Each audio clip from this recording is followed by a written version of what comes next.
Ethan, this seems like the perfect time for me to finally do an intro and not butch it. Let's play a game. Botch it? Oh, no. Broke the game? or woke? Philosopher edition. Okay. Okay. This is just your opinion. Okay. Broke or woke? Nietzsche.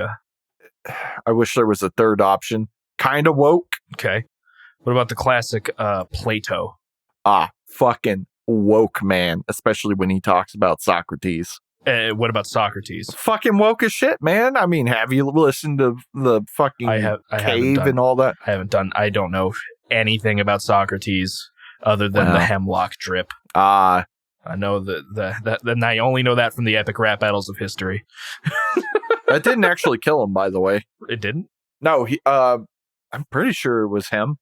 Somebody didn't die by hemlock, and so they had to then sit in a warm bathtub and slit their wrists. Jesus. Okay. Is hemlock painless? No. I doubt it. If it's poison. I don't think so. No. That's like saying arsenic is painless. It ain't. Well, there are things that, like, knock you out before you die. Fair enough. Last philosopher, broke or woke? He asked the most important question of all. Lil Jon with the question of what? I mean, the real question is why. So that's kind of broke, man. But it's actually, turned down for what? I understand that. Yeah, all right. That was a dumb joke. Hello, everybody. Welcome to the WA. That's not right. That's my gaming. Yep.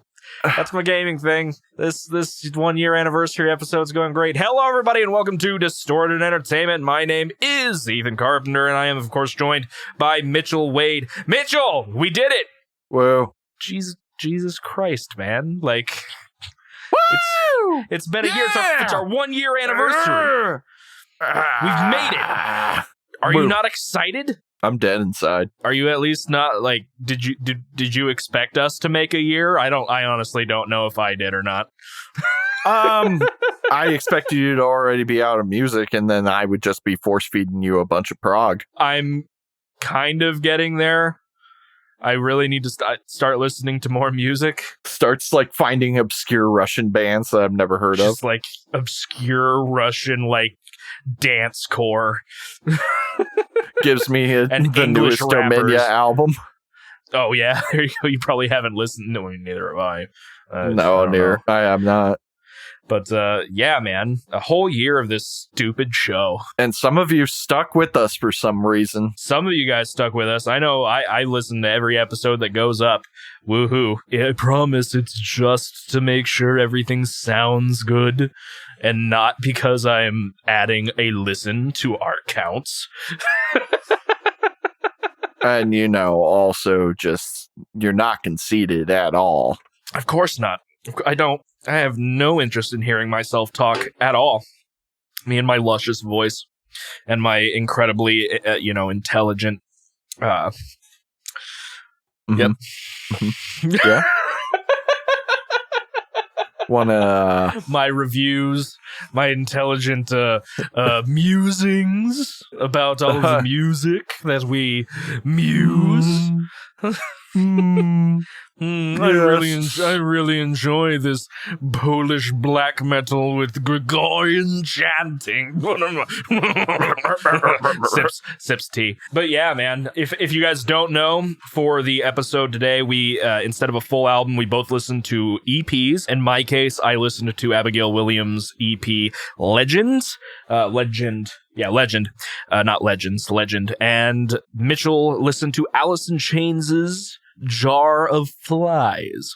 Now, the reason we did an EP this time is because we are actually going to be ranking every album that we listened to throughout this last year. It's like, I think I have 25 and you have 26, something like that. But yeah, so we're going to be doing that after our news and such. Man, I was just thinking the other day too. It's like, I don't really, at the beginning of us planning to do this, did you ever guess any of the bands that I was going to give you, probably other than Cattle?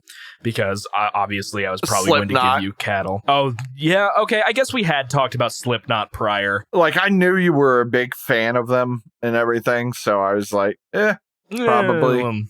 Not anymore, really, but Probably Metallica. I thought you might have given me a bit more thrash, honestly, than what you did. Like maybe a Megadeth. A ton of thrash. Like, let's even assume, because I've given you 2 of the big 4, I have no idea what I would ever... I don't think I would ever give you Slayer, and the only thing that I could really give you from Megadeth wouldn't even be one of their thrash records, I don't think. Because I don't listen to tons and tons of thrash. I like thrash.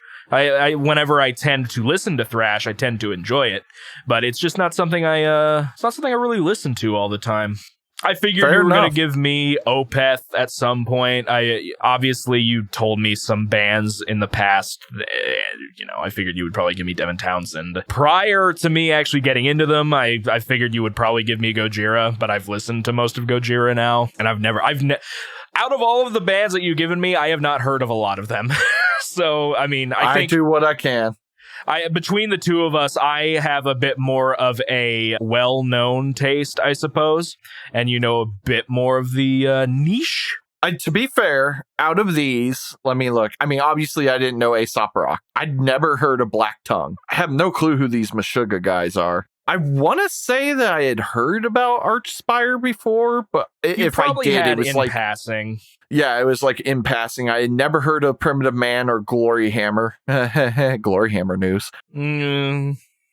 Suffocation, No Breathing. How many times have I made that joke? Probably way too much. I don't think I ever heard of Murder Construct. And those are the ones I didn't know. Everyone else I knew at least well enough by name. I, of course, obviously didn't listen to most of these. Mm-hmm. Oh, okay. Well, that just makes it sound like I did. Oh, yeah. Well, I totally listened to every album that you gave me. I didn't just look up a review on Metallum and regurgitate it word for word, or really, I just programmed my voice into a robot and took the captions from an Anthony Fantano review and would put it through. And if that was true, maybe not the Anthony Fantano part, but the Metallum part, my Mr. Bungle review would have probably been way nicer. It would have actually been stellar. I don't think there was a negative review on that. I think Disco Volante had a 90 something on there. So I don't understand. It's okay. Primus you don't have to understand everything, man. Primus isn't on there, I don't think. Primus are they Metallum? Not? I wouldn't call Primus Metallum. Or metal. Wow. Way to pull one of our coworkers. Is Metallica a genre? Bite me. No, Primus is not on there. Claypool is, but they aren't. The only one of his projects that is on Metallum is a band called Blind Illusion. Never heard of them. Well, apparently they're active too, but he was on their first record called The Sane Asylum. He wasn't on vocals though, he was just on bass. Oh, good. Oh my god, maybe it's actually fucking good. Blow me. That's actually kind of interesting. I might look that up. Hold on, I have Spotify open. Let me look at Hey, you should look it up and maybe force me to listen to it. Blind Illusion. They are on here. I don't know if the album is. No, it's not. They only have 2 things on here. But I mean, I might try to find it. Who knows? That might be cool. It was just released on a 12-inch vinyl, so I don't think they've ever put it out anywhere else. That's really interesting. But yeah, so let's go ahead and hop into it instead of reminiscing. We can reminisce while we talk about the music. But first, I have Corey Taylor news. Shit, man. Corey Taylor podcast is back. The Corey cast is here. It's actually really it's really basic. It's kind of an update on the new Slipknot record.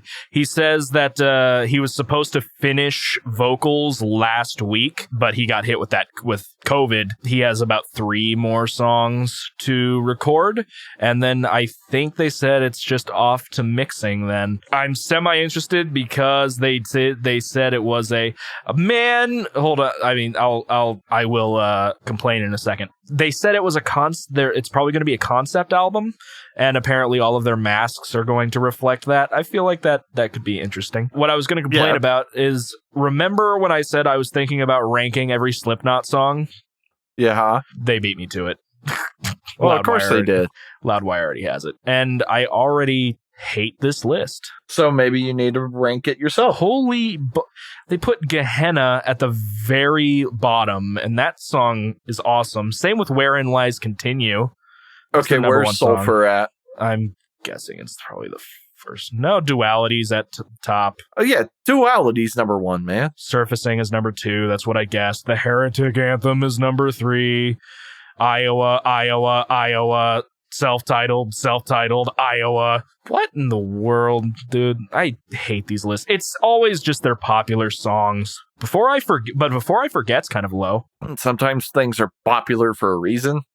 Yeah, but also my list was going to include MFKR as well. Right. And this one doesn't. Where is Sulfur? I fucking love that song. It's a great song. And it's one of the few songs that you can hear the fucking Sid going at it. Well, as I've been re-listening to Slipknot, I can hear Sid a lot more than I was able to. Oh, Sulfur is number 45 out of 74. I don't know about that. Yeah, and Gently is really low too. I mean, we actually talked about it at work the other day. I prefer the MFKR version of Gently just because of that beautiful acoustic intro. But Gently's a good song. Why is it at 40 freaking first? Or 43rd. That's dumb. I hate Loudwire sometimes. But yeah, new Slipknot album is almost concluded on recording. I'm excited to see where they go. I thought 0.5 The Gray Chapter was decent. Yeah. Well, hello. Hello. I really enjoyed Devil Inside too, in terms of newer stuff. Yeah, that's a good one. Did you hear anything off their newest record? No, and I also want to make it very clear, I have never listened to a full Slipknot record. Well, except for Make, Feed, Kill, and Repeat. Make, Feed, Kill, Repeat. But yeah, that barely counts. Maybe I'll have to give you another record at some point, but not today. Let's go with the singles that popped up. Mitchell, Whitechapel has released a single and announced their next album, which is titled Kin. Hey, Ethan. Mm-hmm. The single was mediocre. The single was pretty not good. And it's not because of the clean vocals, because the clean vocals were good on the last album. Yeah, it was okay. I was a little underwhelmed by the new Whitechapel song under the title Lost Boy. Lyrics were kind of The mix was fine. What were you saying? I said the lyrics were kind of cringe. Yeah, it was. Apparently, it's like a continuation of The Valley. So I really liked The Valley. I thought The Valley was fantastic. It was probably their best record they put out in a while. The beginning of Lost Boy was interesting. It was pretty in your face and going all out. But then the rest of the song was just kind of... The clean part was pretty good, I thought, for the most part. Maybe not lyrically, but like tonally and everything. Yeah, I didn't care for it that much. Oh, hey, they have a track listing for their new album. Do they have a release date? Oh, yeah, no. Their next album called Kin will be out on October 29th. So a little bit more than a couple of months. We have 11 tracks, and they're as follows. I Will Find You, Lost Boy, which is the single, A Blood-Soaked Symphony. I really like that title. Anti-Cure. I also kind of like that title. The Ones That Made Us. History is Silent. To the Wolves. Orphan, Without You, Without Us, and Kin. Oh, hey, Mitchell, I found a list. Hey! It's one of these best metal song of each year since 1970. We'll put a pin in that one, possibly. I can't wait to read the Boomer list. I can't wait to see Black Sabbath 15 times. Woo! Also, Mitchell, there was another single released by one Canadian tech death band, Archspire. New song dropped. Another one? I don't even think we talked about the first single last episode, and I think it was out by then, so that's our mistake. Archspire has been talking about a new record. They dropped a single earlier last month under the title of The Golden Mouth of Ruin. I believe that is what the album's called as well. Golden Mouth of Ruin was really, really good. It was very catchy. It was very, very fast. It was definitely Archspire.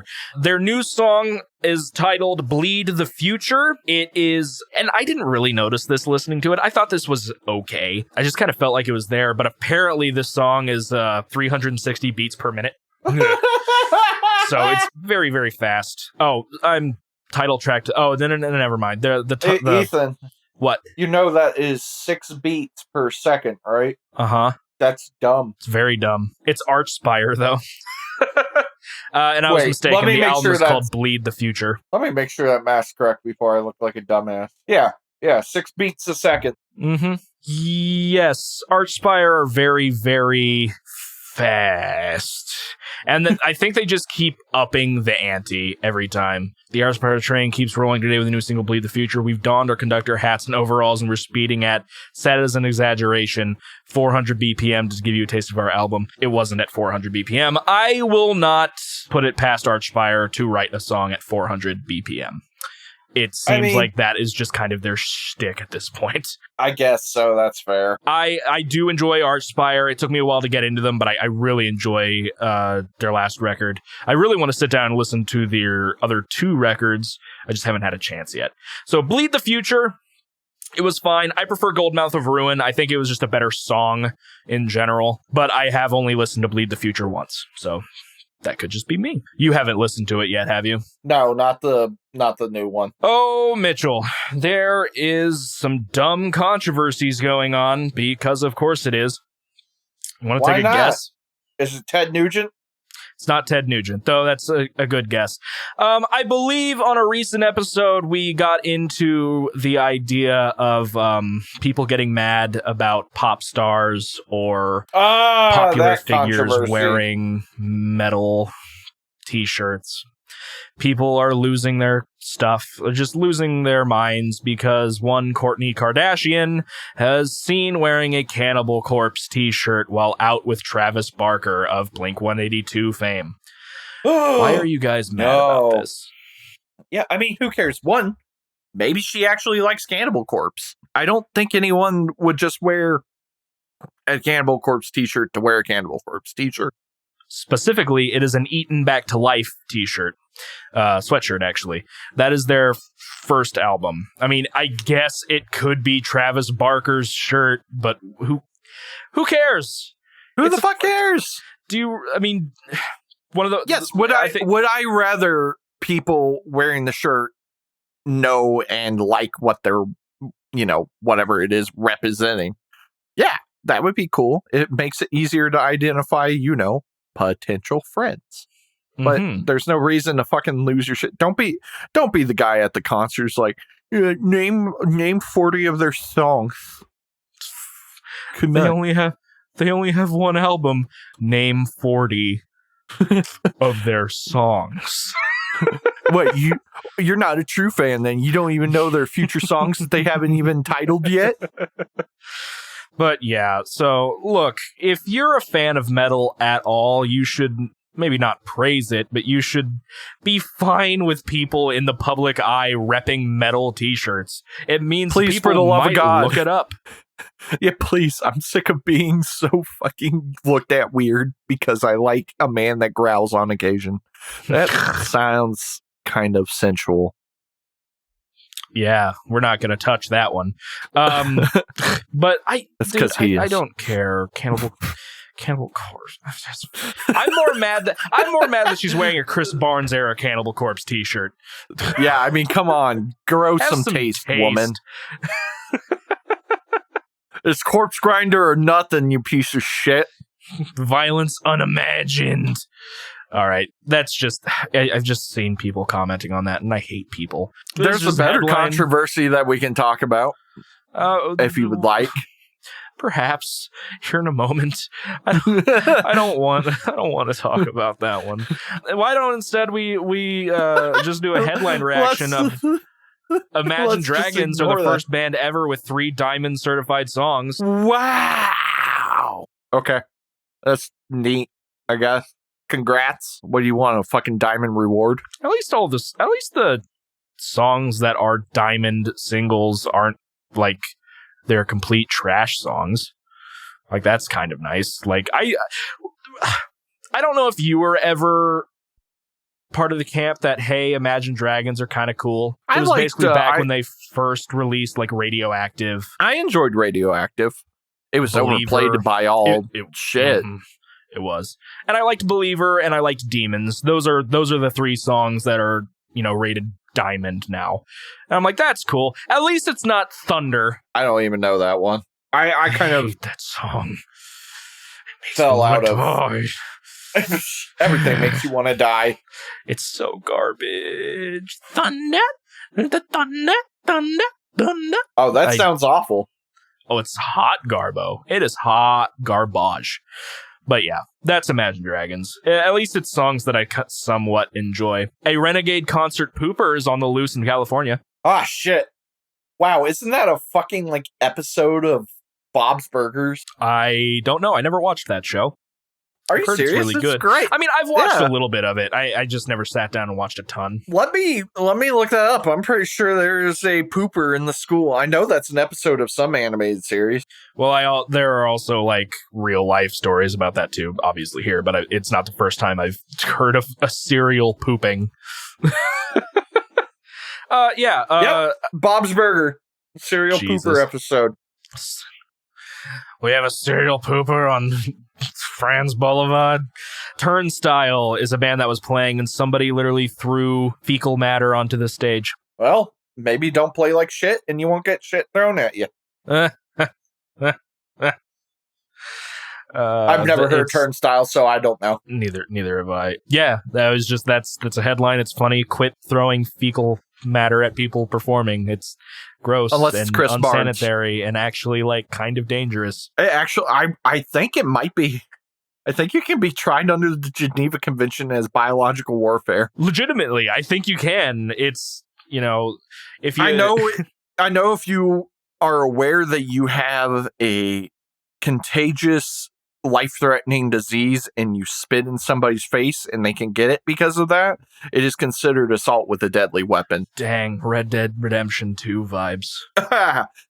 Spoilers. I miss Arthur. Arthur was good, man. He was a good boy.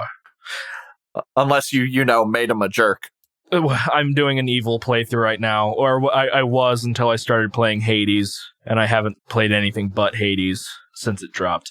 Lars Ulrich's sons, Miles and Lane, form a new band called Taipei Houston. Taipod Houston. Awesome. Taipei, I have no idea how to pronounce it. Taipei Houston. I think that is Taipei. Yeah, it's like some weird garage rock type stuff. I wasn't really into the clips they played on Instagram, but it's kind of cool. I commend people for making music either way. I can't tell if one of his sons is a better drummer than he is, but probably. And the other one is a bass player. So he's probably a better bass player than Lars as well. I mean, back in the day, they, on occasion, they all switched instruments on stage before, but I think every time they did that, Lars was on vocals. He actually wasn't half bad. Huh. I think they switched to Jason Newsted was on guitar, James was on drums. The other guitar? No, James went on drums, and then Kirk did bass. And I think it was like a Merciful Fate cover, like they played Am I Evil or something like that. But I remember, it didn't sound bad. I was like, oh, that's kind of a cool gimmick if everybody knows how to actually play the instrument. Kirk still puts the wah pedal on the bass. I think he actually did. Of course he did. Wow. So yeah, screw Lars's kids. And also screw Gene Simmons. Gene Simmons tests positive for COVID-19. Kiss postponed 4 more shows. Just screw him just in case, yeah. Just screw. It's obvious that Gene Simmons is kind of a prick, but obviously I hope he heals up. I don't wish COVID on anybody, especially vocalists, because it will start messing you guys up. So, Kiss have postponed any future shows. I'm surprised they're still playing in general. Speaking of vocalists with COVID-19, or at least After Effects. I can't say After Effects without thinking of Adobe. I was thinking the same thing. Jonathan Davis of Korn apparently has to sit down through a lot of their shows at the moment because he's still having residual symptoms, so he has like a throne to sit on when he needs to breathe. Bit of a bummer. Apparently I forgot they actually played here recently, so that some of the fan footage was from the Indianapolis show. Yeah, I hope Jonathan Davis heals up soon. It sucks. And then my last thing here is mainly just a headline thing. Metallica will give an instructional masterclass in guitar. Cool. Great. I thought you were going to be more snarky about that because some people are like, they're actually just horrible guitar players. It's through Musician. I know very little about Musician, but I have heard of it. It's kind of cool, though, I suppose. Yeah. You got anything music related, gaming related? I do have some gaming stuff. I'll let you talk, though. I know Ginger released their new album, and a lot of people are really liking it. Oh, they actually dropped a record? Yeah. I was unaware. A lot of bands are, announcing their albums. I'm sure I've talked about some of them. Omnium Gatherum's working on one. Bela Core is working on one. They dropped a single. Winter Horde, maybe. Pretty sure Ne Oblivia Scares said they were. Oh, I do have music news. Really sad music news. Francesco Paoli, the singer and guitar player of Flesh God Apocalypse, is majorly injured. Oh, crap. What happened? He is a rock climber, and rock climbing didn't go well. Man. He didn't, die or anything, I assume. No, but he is stable now and in good health, but he's going in for surgery. Gotcha. Well, I hope he gets through it okay. I do too. Dang. So, I totally forgot about that. It was very sad news to hear, but I'm sure he'll make a speedy recovery and we'll get some more Flesh God Apocalypse. Mm-hmm. Oh, I guess we could talk about Glory Hammer now. Oh, what? You mean your favorite black metal band with how they're acting? Yeah, so there's some controversy going on with what was once my favorite power metal band, Glory Hammer. Prior to everything else dropping, the vocalist was kicked out. I forget what his real name is. I think it's Thomas something. Thomas Winkler. Yes, Angus McFife. Yes. Thomas was apparently let go for reasons that I don't know of really at the moment. He was just let go. Yeah, so I'm not sure why Thomas got kicked out. But shortly after that, and I just pulled up a Metal Sucks article about it, the rest of the band kind of got dropped into some hot water. Yeah. There was some group chat, Facebook group messenger chat screenshots that were dropped back from 2017, I think. And there was apparently some racism and some abuse and misogyny. And all the things you want in a power metal band. Yeah. Oh, this is the first these are the first screenshots I've actually seen about it. Yeah, it kind of gets gross as you get down. Yikes. Yeah, that was not pleasant to read through. And apparently that also impacts Ailstorm because he's the keyboard. The Christopher Bowes is the vocalist of Ailstorm, is the keyboardist in Glory Hammer. Gross. Joy. I hate Ailstorm, so that doesn't hurt me at all. Freaking phenomenal. So there's definitely some issues with Glory Hammer right now. I don't know how it's going to go. I did see their big apology post recently. Oops. Mm-hmm. Yeah. I will always say this. People, depending on how bad it is, can redeem. We were all young at some point and did stupid shit and said stupid shit, but hopefully they're not just reaction apologizing. Yes, which they probably are. To an extent, I would definitely agree that they probably are. We'll see how it goes, but there are a lot of people basically just thinking that they're going to shut down. And musically speaking, I think the best part of Glory Hammer was Thomas Winkler. So with him being out of the band anyway, I'm not sure if Thomas had any of the issues in there, but they all use nicknames. I feel like he might have been the one that dropped the screenshots. That would make sense now that I'm thinking about it. Yeah, you might be right about that. He might have been a little pissed off that he got fired. It wasn't let go. It was fired for unknown reasons. Yeah, so Glory Hammer is a bit problematic now. It sucks because I still enjoy their music, but I also don't really. And it sucks because I have to rate their album without thinking about that. Yeah, I mean, but, well, hey, I use Spotify, so it's not supporting them anyway. Hey!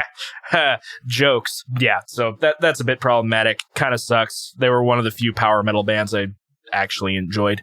So hopefully Thomas Winkler goes to another band, and I enjoy his vocals quite a bit. That's all I got for music news. I have a few things for gaming. I got a decent amount of gaming. Do you want to go first? Sure. Metroid Dread. It's going to be fucking bomb diggity. Let me tell you.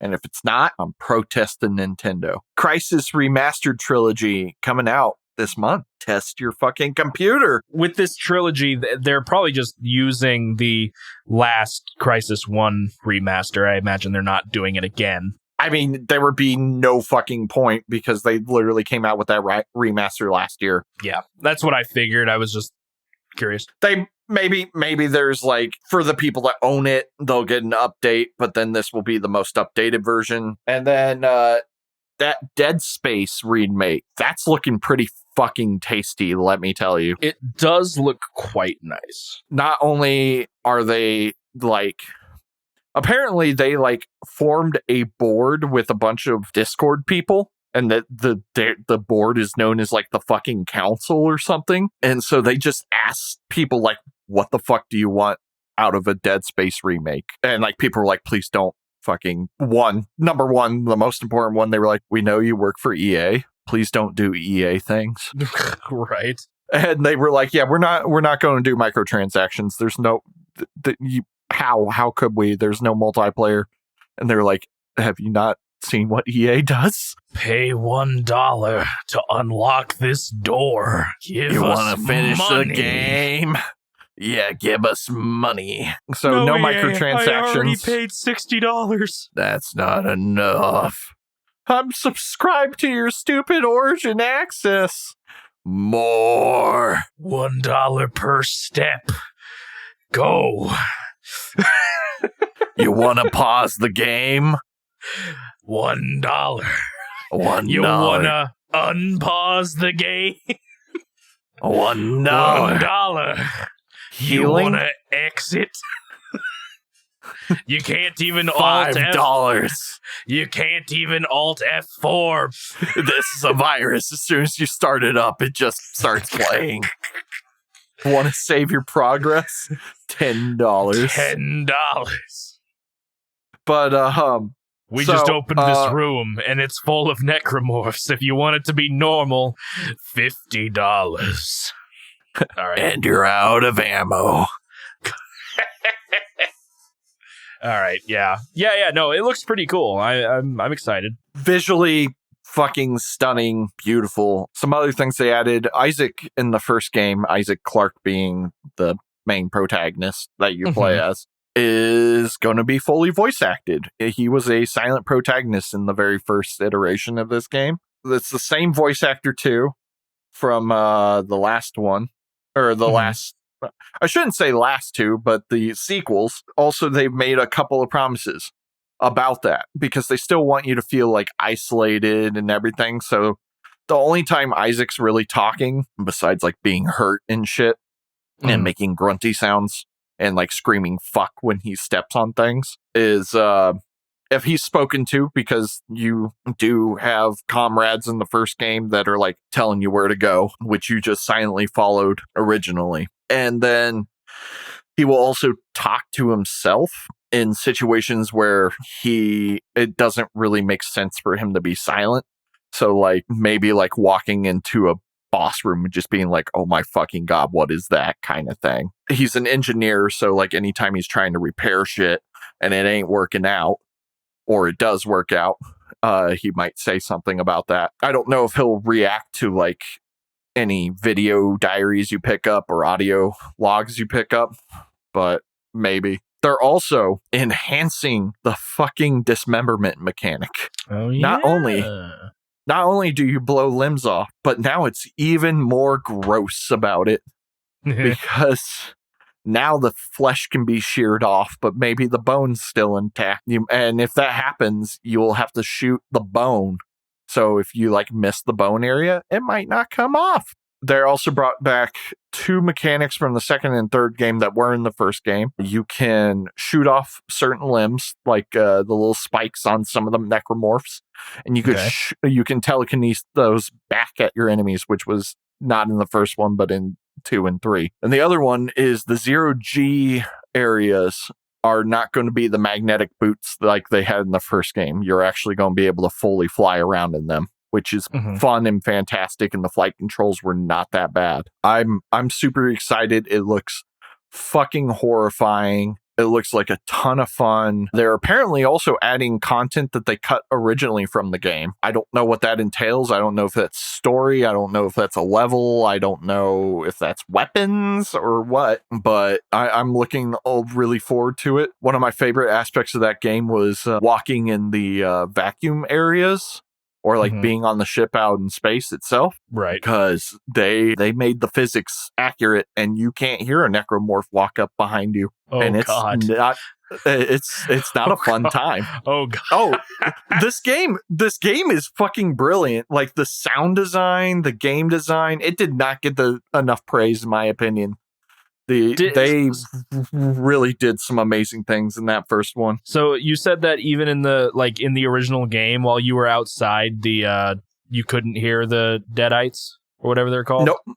Necromorphs. Yeah, so, I mean, it takes place in space. So anytime you enter a vacuum, the only thing you can hear is your breathing from your oxygen tank, and then you're walking and you're like, if you do any actions, you'll hear it, but like if you fire your gun, you won't hear the gun hit the wall or anything. You'll just hear the initial shot because it's in your hand. It's going to vibrate through your body and the air in your suit. But yeah, you don't hear anything coming up behind you. I think in some sense, maybe you would be able to hear things in space because you're attached to the ground. They're attached to the ground. Maybe you could hear their footsteps in actual reality. I don't know.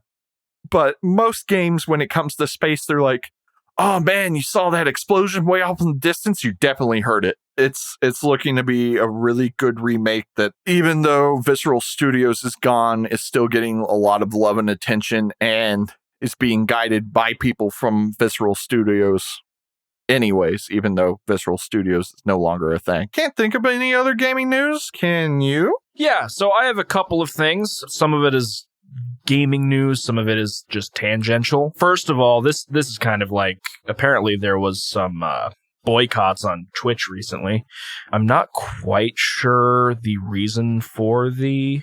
Oh, yeah, there was like a day off Twitch. Yeah, a day off Twitch, boycotting the service of Twitch failed to present any effective solution to racist brigading.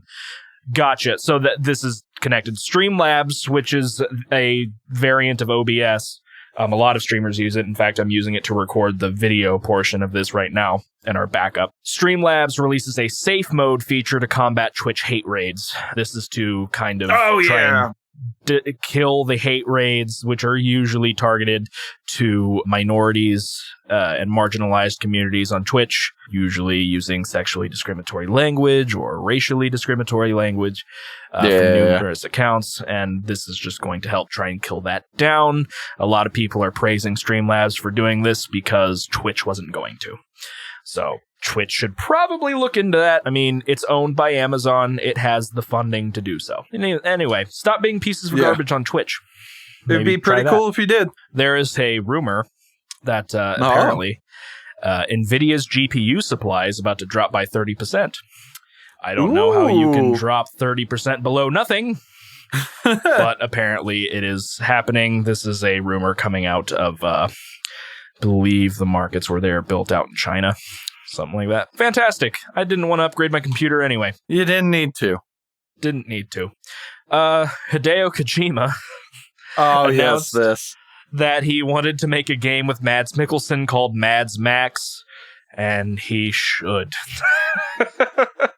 Ever since watching Hannibal and Casino Royale, I have become a Mads Mikkelsen fanboy, and apparently he was used in Death Stranding. I guess he was the villain, and I just never played it, so I kind of want to just for that. But make a game where you get to play as Mads Mikkelsen, Mr. Kojima. I will pay money, and I don't even want it to be like I don't even want him to play a character. I just want him to be Mads Mikkelsen set in some story. I don't care what it is. It's literally just the day in the life of Mads Mikkelsen. A day in the life of Mads Mikkelsen. Yeah, I'll play it. I'll do it.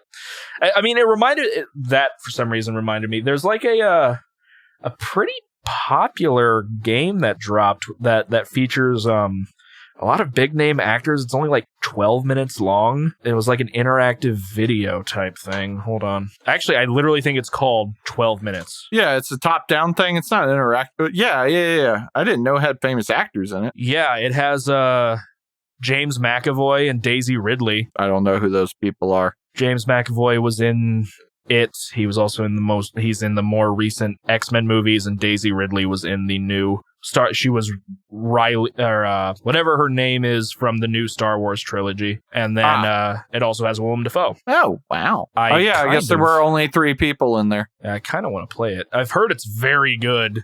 And then they also want to do other stuff with it as well. It is longer than 12 minutes. CD Projekt Red hired community modders to work on Cyberpunk 2077. Nothing much outside of that. I think it's always cool when companies hire passionate, fans of the game. I think you said there was something that happened with Warhammer with somebody doing that recently. Yeah. So there was this really cool YouTube project that I recommend everyone, including you, Ethan, looking into. I know, because we've talked about it before. Yeah. Astartes. Dude was the only person working on the animation and sound design, and it's like AAA animated movie kind of quality. Mm-hmm. And Games Workshop, instead of, Nintendoing him, were like, holy shit, look at this talent. You want to work for us? Yeah. I mean, that also just based on Nintendoing them, there's been a couple of things recently that I've been seeing where passionate fans of a game were creating a fan remake or something like that, which I understand is copyright issues, but Take-Two stopped a fan remake of GTA 3 and Vice City a year and a half ago. They DMCA'd it and they stopped working on it. It's not on GitHub anymore, but now they're choosing to sue the guy. Jesus. There was going to be a Metroid Prime 2D fan make. So it was going to be the entirety of Metroid Prime in 2D, and he got Nintendo'd. Yeah, no, and then there was somebody that I found a channel recently where his whole channel is see how quickly I can remake a part of a game, and he did the entirety of the map of Simpsons Hit and Run, and then he recreated the first mission, so everything was programmed and everything, and it looked awesome. It was in 4K, he upscaled all the textures, and it was beautiful, and then he got Nintendo'd. It wasn't Nintendo, it was whoever made that game, but... It should be... Nintendo is the most famous one for doing it. There was on the original 2008 Crysis, there was a mod called MechWarrior Living Legends. A small indie studio made that. Crytek, being fucking cool, were like, hell yeah, that's great. You made this thing. And... hey, you guys did things that we didn't even know we could fucking do with our own engine. Do you want to work with us? And so some of the studio got hired on to work for Crytek, and I think they made the newer MechWarrior games too. That's kind of awesome. I mean, I don't understand why a studio would not look at that and be like, wow, look at this guy or group of people that are super talented and love our project. We should hire them because they are doing amazing shit. That's a win-win. You get talent. You're not having people do a fan remake all of a sudden that you don't want. Succotash brought me his shark that he really liked. Aw. Zombie was asking for pets a second ago. I don't get it. Why wouldn't you, at the very least, maybe just talk to them? Don't be a dick about it.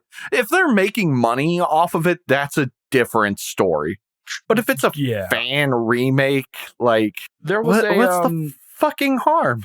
Exactly. There was one, I think somebody was making like a Batman 1989 game, and people thought that it looked awesome, and he got DMCA'd too. Yeah, I mean, it's the same thing with like people doing covers of songs. Like, it's one thing if they're getting paid for it, you know, they don't own the rights to it. There are legal means to be able to get paid for covers, at least. Well, yes, that's you true. You can get the license for it, but it's impossible to do that with games. True, but ignoring that part, if a person's just like doing a cover of your song and they're uploading it to YouTube, as long as they're not getting paid for that one, who fucking cares?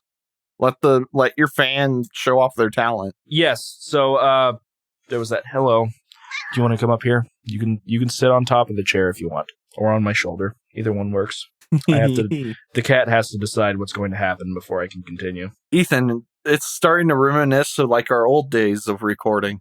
It's 11 o'clock. I forgot that this existed. This was a thing.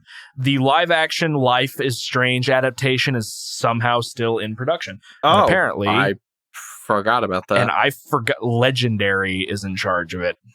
Okay. I don't even know who that is. Legendary made the Batman Dark Knight movies. They made Godzilla vs. Kong. So they're a decent studio to handle it. A giant studio, yeah. It was announced back in 2016, like a year after the game came out, and apparently it's still being worked on. Nah. Okay. I mean, it does take a little bit to, make a show. Remember that they were making a FNAF movie? They did. It starred Nicolas Cage. I actually do want to watch that. I heard it's insane. This one was just something that popped up on the side while I was looking at the Life is Strange one. There's been a Skyrim mod that has been taken off of Nexus mods. Oh, yeah. It's the No Skyrim mod. Yeah, I forgot about that one. Now with No Skyrim, instead of being able to start a new game like most Skyrim players, you just can't. It also works with alternate start. Beautiful. They took it down. It's kind of funny. And the last thing I got, there's a new roguelite. There's a new roguelite. What is it this time? What's the gimmick? Golfing. What? It's called Cursed to Golf. Yeah. You're a golfer killed in a freak accident just as you were about to take the winning shot in a tournament. And now you have to play your way out of a golfing purgatory to return to the land of the living and win that trophy. Honestly, it actually looks really, really fun from the trailer. I am kind of excited. I might play it. There's no true information on when it's going to come out or if there's any demos out or anything like that. But, there is a Steam page. Hold on. Yeah, it's just on, like, add to your wish list. But it looks really cool. I think I enjoy roguelites, and this one seems like a decent little gimmick. So, all right. That be that. And I think that brings us to, were we wanting to do the list first or talk about the EPs? Well, let's go ahead and get into the swing of things. We are going to talk about the EPs first. Shouldn't take too long. And then we'll go into ranking all of the albums we listened to for the past Aside from year. the EPs. Aside from the EPs. So, Mitchell gave me a band that I was familiar with. I have listened to Abigail Williams in the past. I don't have tons of experience with them. In total, I had 2 songs liked previously on Spotify, one of which was from this EP. I do enjoy it. Outside of Like Carrion Birds, which was the one song that I already knew, I at least had listened to prior to this. There was something off In the Shadow of a Thousand Suns called Into the Ashes. I really like that song a lot. Legend was their Abigail Williams's first release. They are they're like a symphonic black metal, blackened death metal, at least on this on this release. Yeah, so they've changed multiple times. If you like Google them, they have like 20 fucking genres. I basically separate them into 2 different categories, which is everything before Beyond the Veil, or Becoming, the album Becoming, and the album Becoming and afterwards. Everything before that is like heavy symphonic black metal. And occasionally you get some like deathcore-y, melodic death metal-y vibes on occasion. Beyond the Veil and afterwards is atmospheric. They still utilize symphonic moments and instrumentation, but it is not the main sound like it was in their previous stuff. And I think that's just the best divide. So it's like on their newest record, like they have some stuff where it's like they got like a string quartet or something playing on occasion. Mm-hmm. But it's like in one or two songs. Right. Yeah, so I'm looking at Abigail Williams right now on Metallum. They do say their earlier stuff is categorized as symphonic black metal / metalcore. I can agree to that for the most part. My first thoughts of when I was listening to this, at least for the first two songs, which this is a 5-song EP. It runs about 21 minutes, 44 seconds. It is shorter, as EPs are wont to do. The first two songs, I got more like Black Dahlia vibes, and it's probably just because the first two songs are a bit more straightforward. I actually think that it has a little bit more death metal influence in those two songs than black metal, but as the album goes, it starts getting into a bit more black metal, especially once you hit Watchtower. I think Watchtower is the song where he starts doing the really, really high, crackly fry vocals. It's a unique sound that is not in the earlier songs. And that Banshee shriek, though. And the shrieks, yes. I do like the first two songs quite a bit. I had heard Like Carrion Birds before. The Conqueror Worm is a great song as well. I just don't remember anything about it at the moment. What I do remember, however, that I made a note of when I was listening to it on the way home, Watchtower. I really love the lead guitar work in the latter half of Watchtower. It actually reminds me it's a bit Meshuggah-y. With it, I believe the term would be atonal.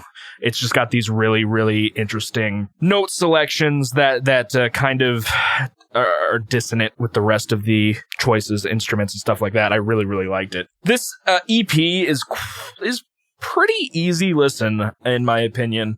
There's nothing really negative that I can say about it. I like both halves of it as well. The earlier ones being a bit Black Dahlia-y, and then as it goes on, it does enter that symphonic black metal range. There is that touch of metalcore in there, which I do recognize as well when I listen to the one song off of In the Shadow of a Thousand Suns that I've already forgotten what it's called. It's Into the Ashes. Yeah, I don't have a ton to say about this one.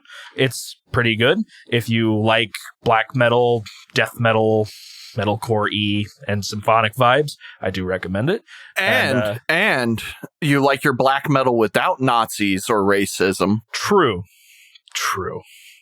They do not have those. That I know at least of. Not yet. At least not yet. So it's pretty good. I would probably rate this like a solid 8.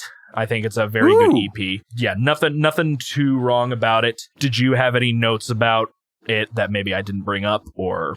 It was actually definitely the first EP I listened to by them. Freaking loved Watchtower and Conqueror Worm. I had actually never really listened to the first two tracks on this. My friend Doug got me into Abigail Williams. His band, when they were a thing, I hit my mic.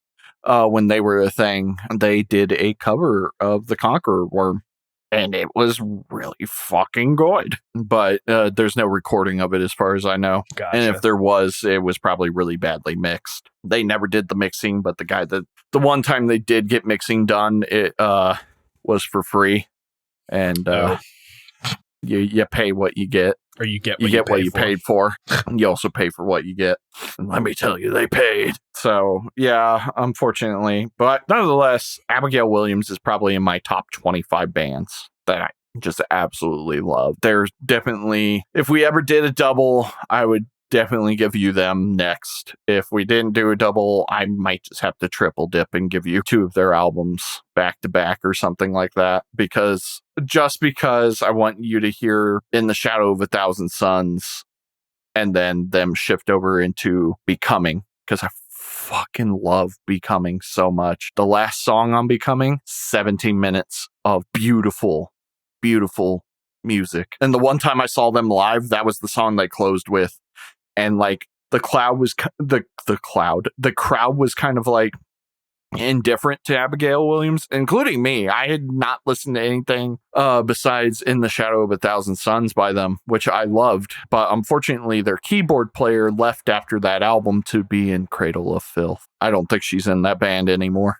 I think she's off doing her own thing now. But they never got a new keyboard band or the new keyboard member. But they closed with Beyond the Veil. And the crowd freaking just got into it and freaking lost it. One of my favorite songs of all time. We're talking like, I talk about that song like I talk about Mirror Reaper, and you know how I never shut up about that song / album. You certainly don't. Hey, by the way, audience, you should go listen to Mirror Reaper by Bellwitch. Real good.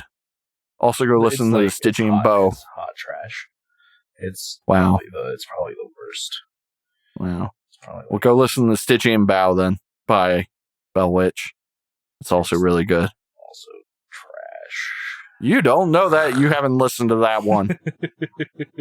But you will, maybe one day. I might give it to you, probably.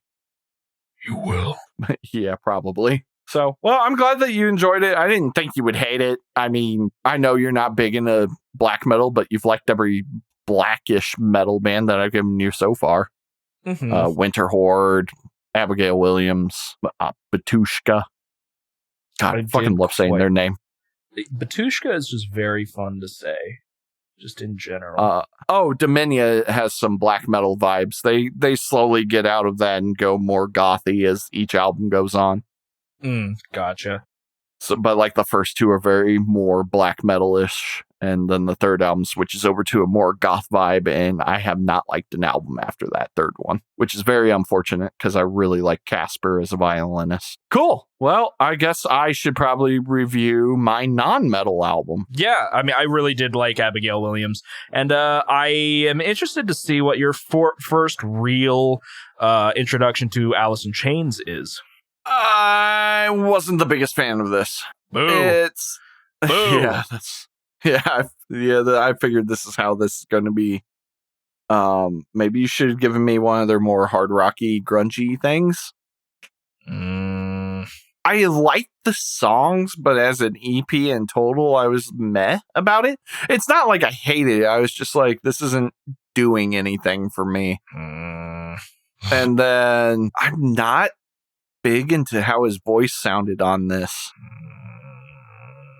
I really liked the first song at points, but then sometimes the vocals just didn't hit right with me. If we had put this on the list, you probably would not have been happy with where it was at. I love this EP. I mean, it's one of those things where certain songs I really, really enjoy. Yeah, I mean, I will say I heard some influences from other bands sorry, let me rephrase that. I heard some parts by Alice in Chains that I definitely could see were influenced other bands. Right. And they are an influential band. I heard some Opeth in here, which Opeth has actually done an Alice in Chains cover. Mm-hmm. It's Wood off of Dirt. Yeah, and it's a really good fucking cover. It is. It is a very good cover. And Dirt is widely considered to probably be their best album. This is considered to be their best EP. I actually think this is their highest selling release in general. I will say I got some cool vibes, especially with that first song. Like, it definitely makes you want to kind of just like sit back and chill. Like, this is not by any means a dig at the album, but it is definitely an album that I would much rather be like with my friends and we're just talking and chilling and like maybe playing some cards or a board game or something. And it's in the background. It has a nice chill vibe to it. It's like a jam around the campfire type, somebody that knows how to play the songs or something like that. Or like you're just wanting to relax with like a friend or your significant other or somebody and just kind of like vibe. It definitely has that feel to it. And that's not a bad thing at all. I did enjoy that. It is not the worst thing you've given me. It's just, it didn't scratch some vibes that I would have liked. But we also, as we will learn from the list that we talk about, sometimes I'm just not in the mood for a certain thing, but that doesn't mean if I go back to it, I won't like it more. Or maybe I'll hate it more. Who knows?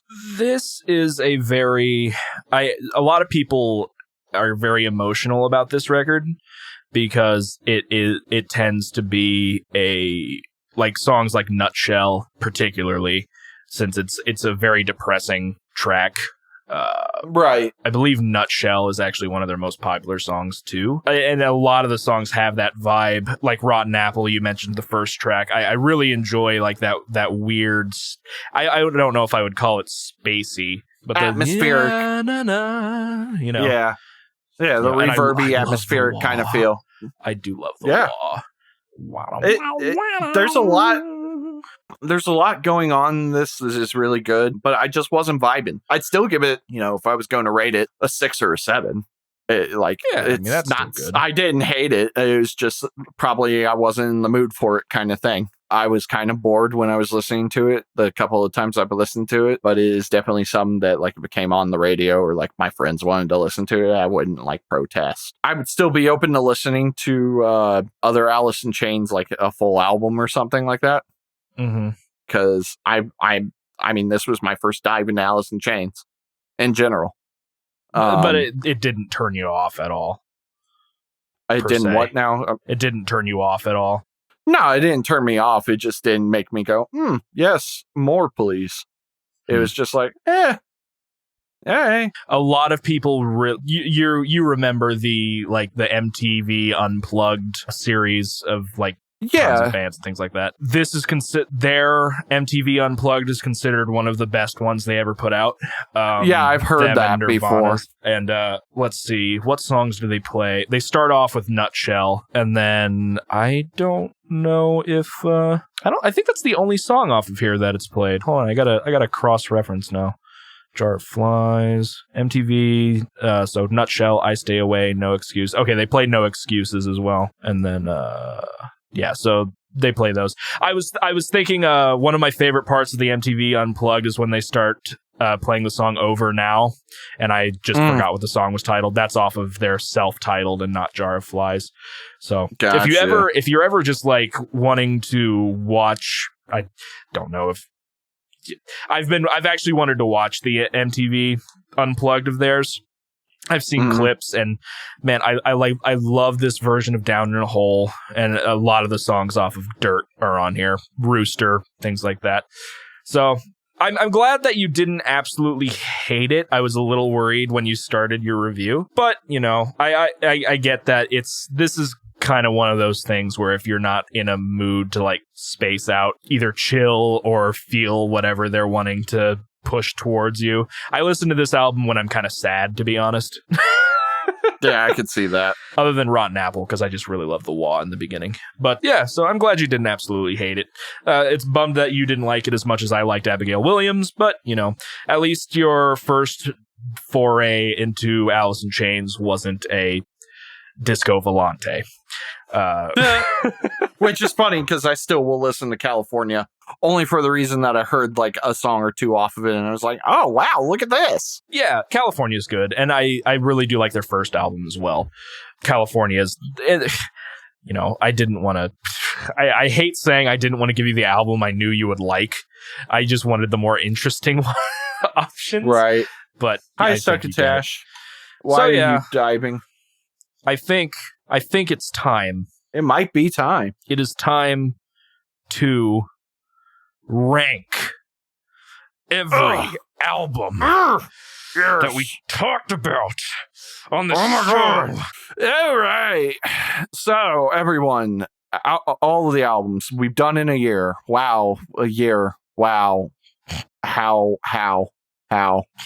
I've listened to 25 albums and you have listened to 26.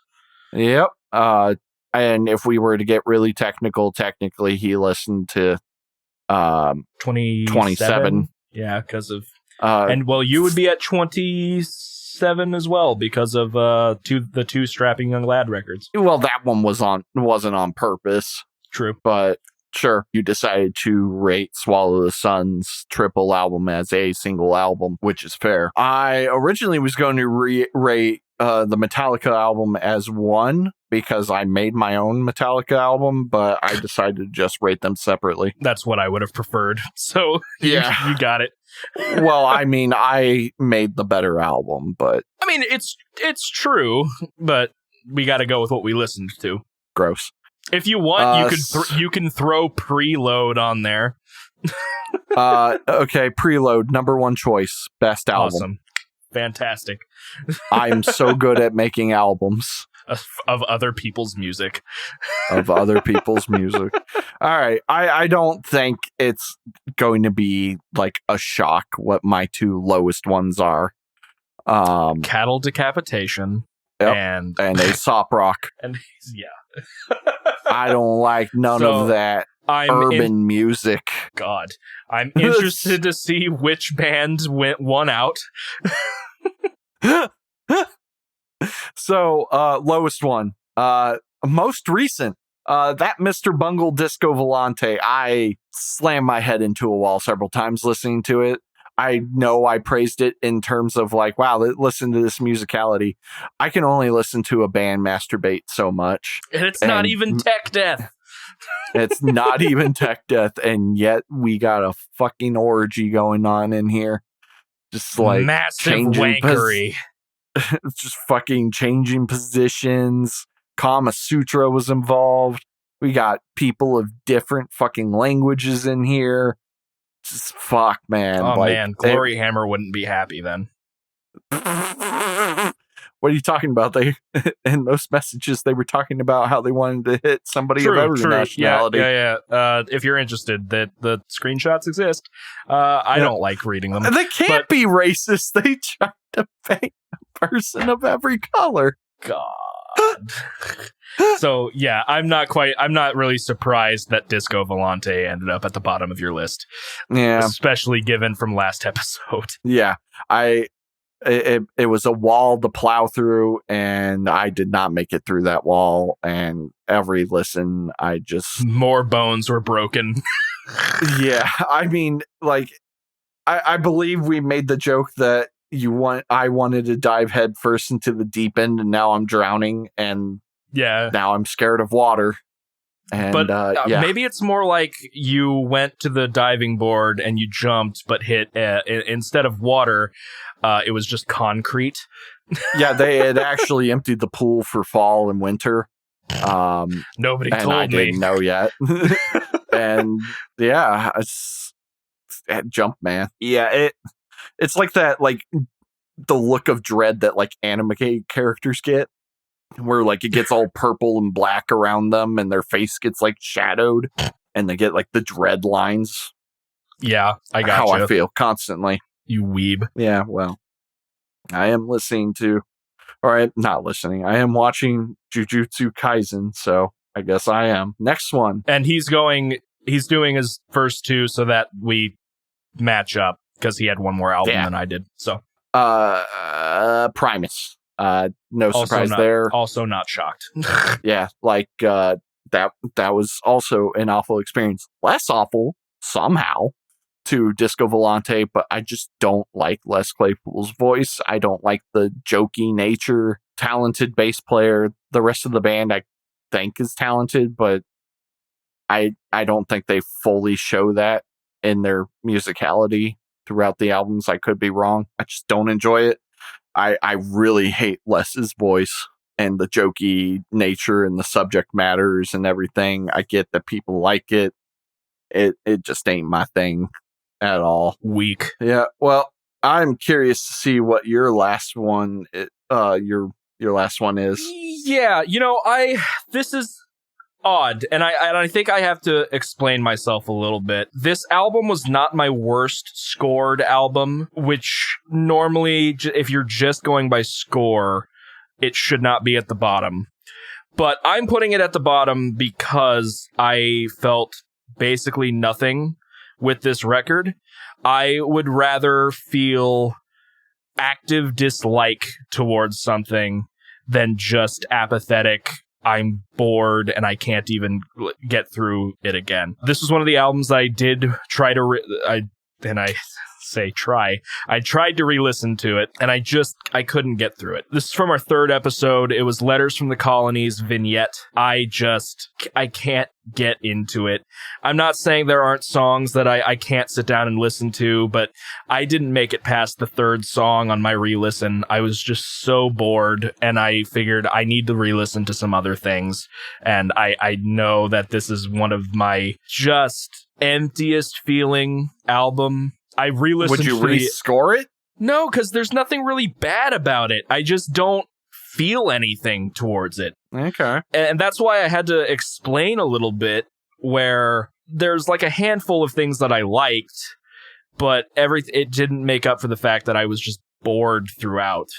Maybe if I had to rescore it, I would maybe give it like a 3, but that's not really because I'm disliking it. It's more just that I'm bored. And I don't necessarily think that if I'm bored by something that it's bad. It's just not exactly something that's hitting me at all. So I would still probably give it a 5 because it's not horrid one way or the other. I just feel nothing towards it, and I think that is probably one of the biggest sins of any music, for me anyway. It's kind of like playing a game and you just don't feel anything about it. I would rather be angry at a game than feeling nothing. Yeah, because at least then you're justified in how you're feeling and shit.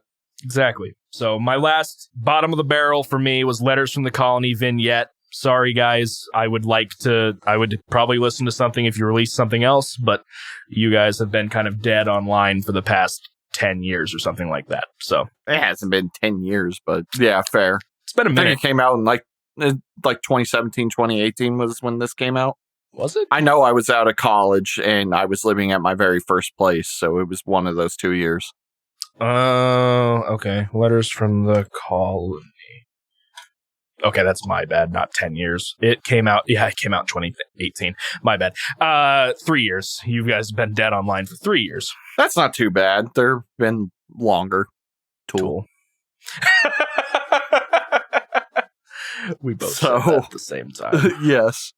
Oh. Okay, I guess I'll go next. I understand that, being apathetic about it and everything. I actually went to their Facebook page, and apparently their guitarist has a YouTube channel. He demoed one of the Neural DSP plugins. That's kind of cool. Oh, but otherwise, there's nothing.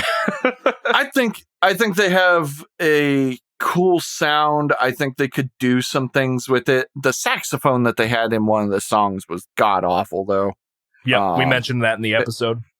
I'm almost 100% sure it's a fake sax, and it's very obvious that it's fake. But I think they could do something.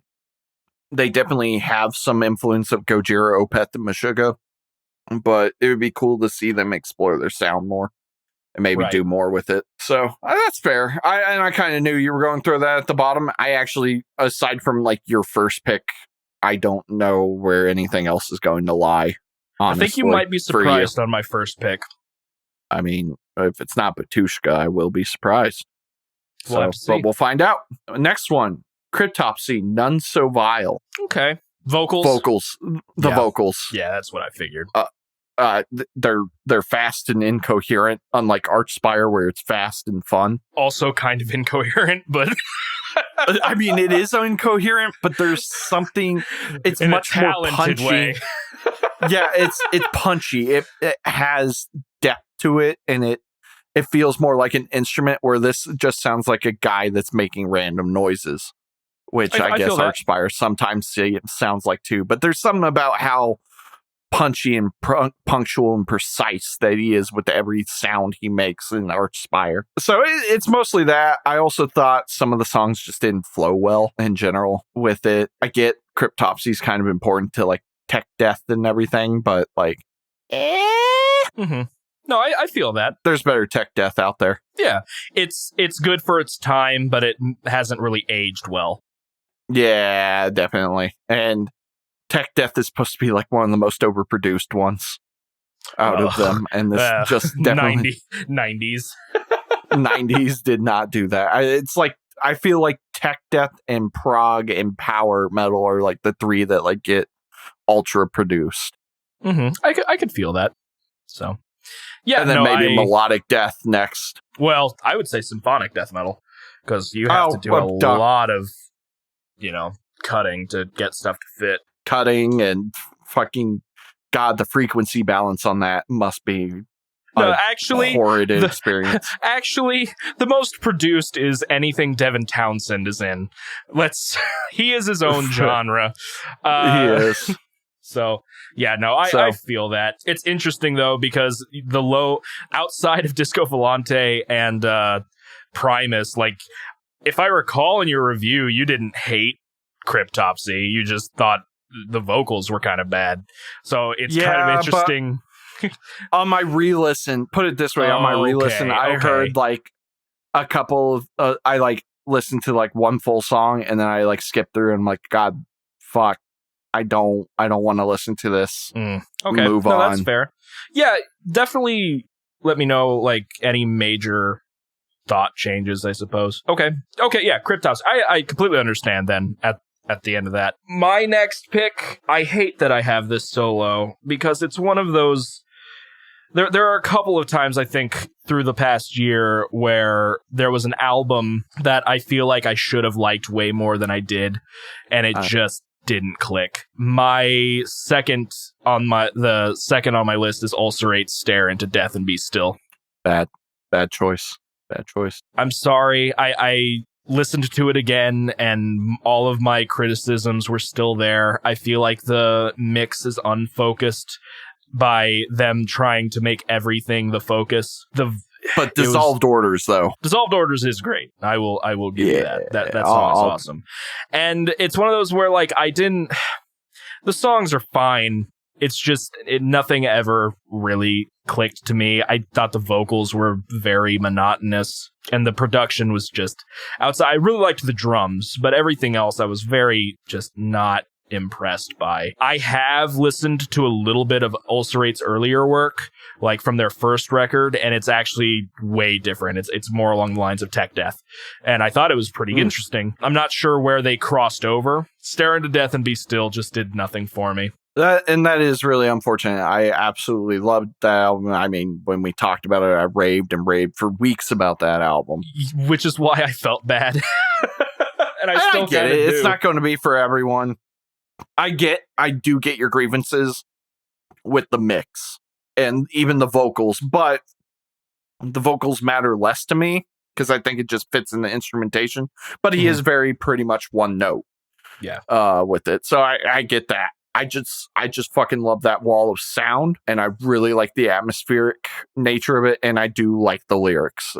See, and I didn't really look at the lyrics, so maybe that's what did it, but I'm not sure. There's like in the song to Stare Into Death and Be Still, when he like says that, it just hits really well.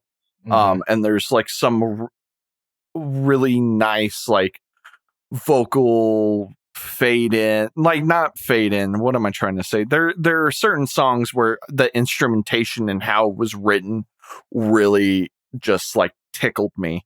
I really, let me put it this way. There are 3 songs I absolutely fucking adore on this album, and the rest I'm like, they're there. I like them. I'll listen to them. But there's 3 songs on this album I actually like. One of them is obviously Dissolved Orders, because Dissolved Orders slaps. The other one is the title track, To Stare Into Death and Be Still. And I gotta find Ulcerate very quick because I always forget. Visceral Ends. I really like Visceral Ends. The only songs that I have hearted from my time reviewing it was Stare Into Death and Be Still, There Is No Horizon, and Dissolved Orders. But something that I was about to say that gives Ulcerate the edge over, say, Letters from the Colony, I actually remember some of the parts in Ulcerate. That's fair. The riff in the Lifeless Advance just popped in my head. It was the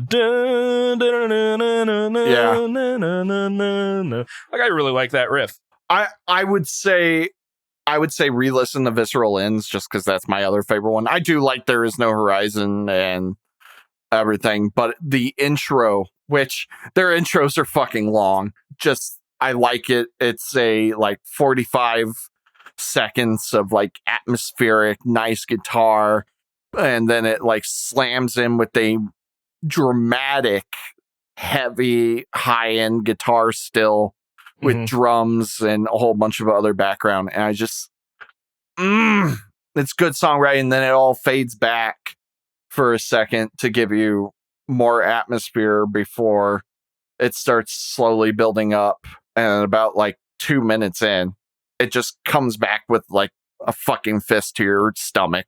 But I mean, that's 2 minutes of instrumentation, no vocals, which is definitely not for everyone. But sometimes I like a really slow burn. Sorry, when you said instrumentation, no vocals, for some reason my mind went back to Last Resort. Yeah. No vocals. I heard it. But yeah, so yeah, I mean, it's the same thing with like 11 Hours Late and Swallow the Sun. There's literally 2 minutes of like fucking keyboard drone. I did not and I mind shouldn't that. Like it, but I do love like it. That. Yeah, I liked it a lot. In fact, I remember the first time I listened to Swallow This, when I listened to that record, I didn't even realize that happened, which I'm like, I think that's a good thing. It is a good thing when you don't realize how long it is. It's like when the first time I heard Bell Witch, I was like, wow, this song's going on long, but that's fine. Because originally I thought I was listening to a Belacore song. I was like, wow, this is really long for Belacore. They usually don't like step over, I think, like 9 minutes or something. They're progressive melodic death metal, by the way. And I was listening listening to them the other day, to be honest. Though, I'll give them to you eventually if you don't. They are very good. I'm just gonna go look through like your favorite bands and just listen to them all. So you have to like scramble to find something weird. Just gives you Disco Volante. Oh no, we've collapsed back in on ourselves. No, the day we die a dimension is when where open another dimension where I actually really fucking love Disco Volante and you hate it. We just switch it out. No, because the universe where you like Disco Volante is we would just agree with everything all the time. Because if you liked Disco Volante, you'd probably like Primus. And you in an alternate universe, I'm Anthony Fantano. Hello, guys. Mitchell Wade here, internet's busiest music nerd. And anyway, yeah, so Ulcerate, it's not at the bottom of my list, but it's not my thing. It's pretty low. I do want you to recheck Visceral Ends at least before we end tonight. You don't have to talk about it, but just re-listen to it. Okay. Maybe that song slaps. Anyways, that was Ulcerate for you. I'm surprised this is where this is because I used to shit on them consistently. But it's Dying Fetus. Wrong one to fuck with. So it went up above. Okay, so it's above Cryptopsy. Okay. Yeah. And it might even be higher. Here's the thing. I re-listened to this, and when you gave this to me, it might have just been the wrong time. It might have been the wrong one to fuck with at that time. Boo. Boo. It's a reference to the album and the single. Boo. Things that I like about it. A lot of the instrumentation and musicianship, fantastic. Tone, great, fantastic. The one vocalist that doesn't sound like he's just kind of burping out stuff, wonderful. Things I hated. Some of the techie parts just don't flow well with what else is going on, in my opinion. Okay. It felt like it was just kind of horned in to be like, look at what we can do kind of thing. Which, to be fair, is kind of what tech death is all about. But I think there are bands that just make it fit way better in there. And also Dying Fetus isn't like fully tech.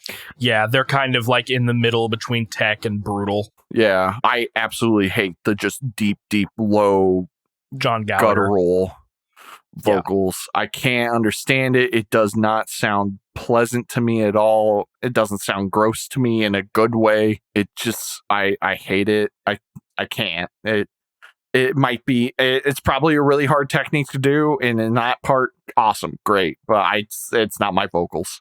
I don't like pig squeals. I don't like those deep, like, squeals. Gutturals. no, thank you. I'm trying. There's even things that like Travis Ryan does that I don't like, but he doesn't do them enough for that. About that, yeah, I know. And I know. Travis is God. I'm trying to remember what finally broke me into Fetus. Because I told you, I've said it on the show where the first time I was introduced to Dying Fetus, I listened to this song, Your Treachery Will Die With You. They're from Relapse Records. I think I was listening to Death or watching a Death music video, and I saw that. I was like, what's Dying Fetus? So I listened to that, and it's now a song that I really, really enjoy. But at first I did not like John Gallagher either. I was like, he just sounds like he's barking. I don't get it. I've covered that song now. It's actually one of my better covers.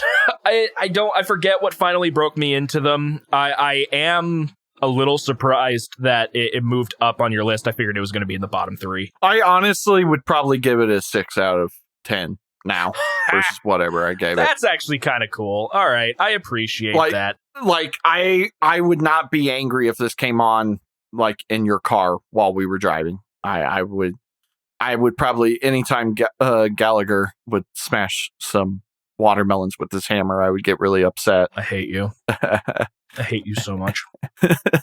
Art reference. Other than that, I don't mind it. And there were like songs that I did like. I unfortunately couldn't tell you what they were because I was working while re-listening to it. Fair enough. The big songs that I remember are the title track, the opener. I will say the lyrics that I did understand a lot of the times were just really silly. Yeah. But I mean, that's how I feel about death metal in general for the most part, unless it's like proggy or melodic. So given your changed opinion, are they a band that you would revisit from time to time? Like if they dropped a single? I would consider it, but it wouldn't be something that I would be stoked for, like Ginger or Rivers of Nile. By the way, I totally forgot. Hey, music news. Rivers of Nile dropped a 3rd single. I have not listened to any of them. How is this one? I haven't listened to the full thing because I was on Instagram, but what I heard was actually good, and I'm much happier with it.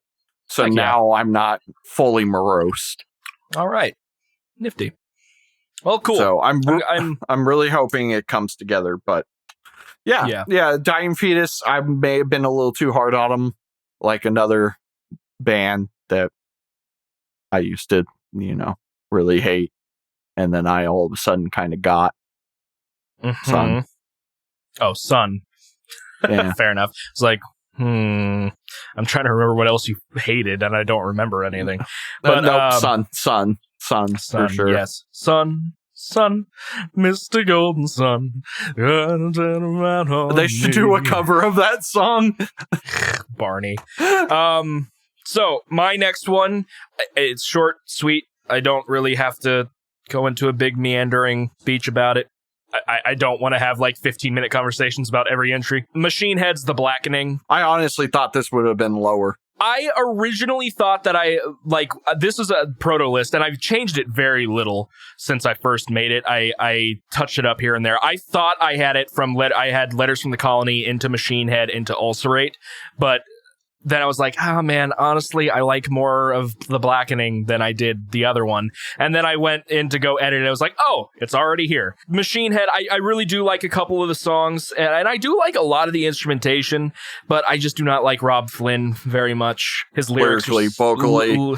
Lyrics are silly. I do like some of the vocals. Really, the standout tracks are Now I Lay Thee Down. Halo is decent. I like, what's the last song? Hold on. A Farewell to Arms. Yeah, I knew it had some military kind of... And I do really enjoy Clenching the Fists of Dissent.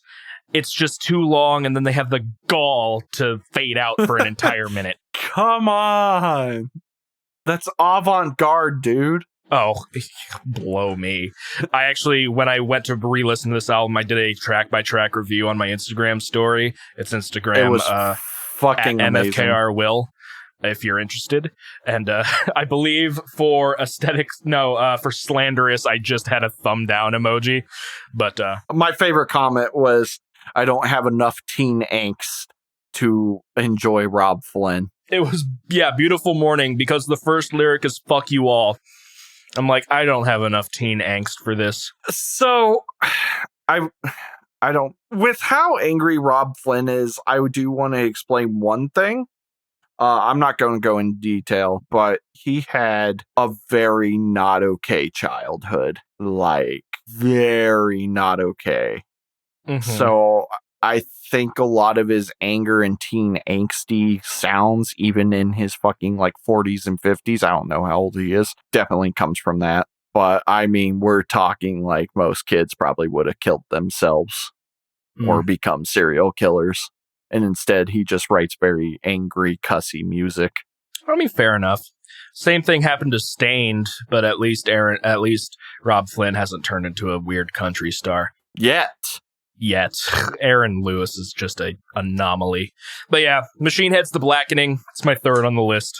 Not okay. Good. Not good. Sorry if you hear me munching. I have gummy worms. I'm jealous. Next one. Might be a surprise for you. I don't know. System of a Down, Toxicity. Not super surprised, I don't think. I like a good amount of song. Oh, I wouldn't say a good amount. I like some songs on Toxicity. They're usually the same songs people like, Aerials, Chop Suey. Right. I enjoy... Wow, I forgot the lead singer's name. I know it's Takian, but I can't remember the first name. Serge. I like Serge's vocals on occasion, but I don't like when he gets into the weird, screamy, weird voices. And the same thing with the guitar player that also does the weird voices. I don't dig it. I like Serge's more nicer vocals. I like some of his harsh stuff, but I like their nicer vocals, and that's just not what they do. And also, there's just a lot of weirdness going on that I don't dig. And it's their style. And it fits well, but it's not for me. That being said, I still recognize this as a very important album to nu metal, and it was a very different style of music back then. And it still is. Like, I don't know any other bands that sound like System. True. That's about all I have to say about it. It's all right. I will add that I still love the Chop Suey music video's effects. Like, it's such a cool music video. I still love it. It's pretty neat. My next pick is Disona's Paleo Pneumatic. Boo. I re-listened to it. I liked it a little bit more than I remember, but it's still something that I have very little interest in re-listening to a lot, which is something that I've kind of added in, like, to how I rank these. I certainly understand it a little bit more now that I've listened to all of Mr. Bungle. In fact, in the Paleo Pneumatic episode, I said that I thought Disona was weirder than Mr. Bungle. Do not listen to that episode, Ethan. He was stupid, and he had not listened to Mr. Bungle. Disco Volante makes Disona seem like a Metallica record, and it's fine. It's just not really my thing. It's definitely a album of moments kind of thing. Album of moments. Yep. I absolutely love that album, but I can definitely see where it can be kind of hard to listen to sometimes. That being said, I recently tagged the band in a photo because I went and saw Persephone like a couple of years ago. And so I was like, man, I can't wait for new music. And they're like, well, just wait a couple of months. So Ethan, you might be getting another Disona record. Who knows? I would rather die. Bum, bum. So, I get it. It's fun. It's fine. I enjoy the album. You're wrong. It's cool. I have the better taste. You know. Yeah. Metallica Reload, my next one. It's kind of boring. It's not a great album. It's not a fun listen. There's some good things. But, I mean, I had to rip songs off of this and put it into a different album to make this album better. No, that's completely fair. And it's a pretty simple explanation. Yeah, that's pretty much it. I didn't enjoy my time with this album at all. That's fair. Metallica's done better. Oh, I mean, absolutely. I mean, they released Saint Anger. And They've worked with Lou Reed. They've worked with Lou Reed, yeah. My next pick, I don't really have a lot to say because, honestly, I didn't get a chance to re-listen to this one. And I remember liking it well enough Just don't have a lot to say about it. It's Thonic's Takasago Army. Boo. And yeah, that's, I don't have much to say about it. Fair enough. I don't know. I love that album, but you know, you do you, man. I mean, some of these have to be quick. Yeah, I know. Andrew WK, I get wet. It was all right. I'm not into partying that much, man. Too much party. There's never enough party. In fact, I believe in 7 days, God is Partying is coming out. Oh, dear God. I no, thank you. That's about it. It's definitely not a bad record. He's a good musician. It has a vibe, and I'm just not vibing with that vibe. Don't stop living in the bread, brother. Ethan, go. Give me a second. I'm chewing. You motherfucker. It's midnight. Come on. Next one, really recent record, Persephone's Atma. Oh, this should have been number 1. No, it shouldn't. Yeah, I liked right. this record well enough. It had some cool moments throughout. Like I said before, I think I just wasn't super into all of the spacey soloing. I did like certain moments. I liked it when they buckled down and kind of just did a bit more straight death metal. It certainly I wonder wasn't if you bad. would like Spiritual Migration more. I do plan on listening to that at some point. Yeah, Atma was fine. It's definitely not the worst thing you gave me. And I recognize that it is better than what I am ranking it. It's just on a personal level. Didn't do a ton for me, but it is good enough that I could probably sit through the whole thing again and not, have any major issues. So, Persephone's Atma. All right, fair enough. Faith No More, Dust Angel. Angel Dust. Well, I have Dust Angel, so I'm reviewing that one. Yeah, Angel Dust. It's all right. It's fine. It's got some... I really like... whatever the first song is. I forgot all of a sudden. Something about sun. Why can't A I Land not of Sunshine? this? A Land of Sunshine. Mike Patton is a very unique vocalist, and I do not always like the sound of his voice. Some songs are just not my thing, but overall, it's a good record. It's all right. Not my favorite thing you've given me. Fine to be wrong. My next one is the only metalcore record that either of us have given. It's Killswitch Engage's As Daylight Dies. Felt like the record was a little bit too long for my tastes, and I mean, it doesn't help that I reviewed the special edition without thinking about it. Some of the songs really were just should have been cut and left on the mixing floor. But I do really enjoy Howard Jones's vocals. The songs that do hit me pretty hard. And it was a fine listen. I didn't really have any other complaints other than thinking it was a bit too long. It's decent. It's pretty decent. That feel good vibe, bro. You got to believe in yourself. Oh, yeah, man. Absolutely. I do really like Daylight Dies. It's probably one of my more favorite Killswitch songs. Of course, it has My Curse and This Fire, and I really love This Fire. But, yeah, Killswitch Engage's As Daylight Dies. Wait, how can you not even talk about the Dio track on there? Like, come on, Holy Diver. I do like that cover of Holy Diver, to be fair. It's a good cover. It's just overdone. Mm-hmm. It's overdone. Wow. I don't care. Wow. I don't care. Hey, look, it's another Andrew WK record. You Are Not Alone. Really? You liked You Are Not Alone over Faith No More? Interesting. Yeah, well, you know what? Sometimes you just got to believe in yourself. You got to party. Because that's what partying is all about. I'm not really big on partying. But you know what? Partying? It's pretty good. What about partying? All right. I thought it was a better constructed album and overall. Yeah. And yeah. Andrew WK's vocals don't annoy me like Mike Patton. I don't know what's wrong with you. Having a minor in music. Okay, Ben Shapiro. Let's say hypothetically that Andrew dad. WK. Right. His dad. But let's say hypothetically, you sit down and listen to an Andrew WK record, right? You don't really know what's going on. You don't really know what's going on. Then you start listening to, I don't know. I don't listen to enough Ben Shapiro to do a joke. Which is not a bad thing. This is not a bad thing, thank Christ. The next one, I re-listened to it. I still had very similar thoughts about some songs. It didn't really I didn't change my rating at all in my head or anything, but this would be Dominia's Divine Revolution. You're going to notice that a lot of these in the middle albums are just kind of it's fine. I liked it more than this record. That's how I'm at right now. But the final track off of that one, the Mountain of God's Depression, fantastic. Even though parts of it remind me of Shrek, fantastic. Yeah, it's a good song. And I was surprised that I remembered a lot of the riffs once I listened to them again.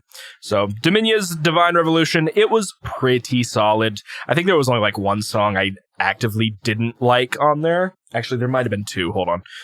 Because I remember there was a couple of songs that were kind of cringy. I did not like Beautiful Innocence. I did not like Save Yourself. I strangely did like God is a Brand. I think Beautiful. I like God is a Brand. It's good. It's just sometimes I'm iffy about anti-religious lyrical theming. Well, that's the weird thing. I can never tell if they're pro-God or against God. Sometimes lyrically it sounds sometimes pro. Interesting. Sometimes. And that one it's not, I don't think. But Beautiful Innocence I thought was super cringy. It is. And I didn't like Save Yourself either. Yeah, that one. I don't like the chorus and that. The rest of the song is all right. But all the other songs I really dug. So you would probably also really dig their other record that came after this one. Theophania. No, that's actually their third record. Judgment of Torment. Yeah, Tormented Souls. Yep, Dominia, Divine Revolution. For me, I'm going back to them thrashy boys, but the other thrashy boys, Anthrax, For All Kings. It was good. It was good. I was surprised that I liked it as much as I did. That being said, I'm not big into thrash, especially like the big four thrash. Metallica would probably be the one that I like the most. Slayer being the one that I like the least. Also smart man. get bent. Fight us, Kerry King. Fight us, nerds. It's really just Kerry King. Just come at me, bruh. True. But please don't. I could. I'm sensitive. I could kick Kerry King's ass. You can barely walk. Don't do that. Don't say that. You're right. We're two disabled men. I have a heart condition. And I'm dying. Anyway, yeah, so I mean, Anthrax is For All Kings, yeah. Special on our next episode, we fight Kerry King in a parking lot. We interview Kerry King for his upcoming book, God Overcooked My Green Beans, and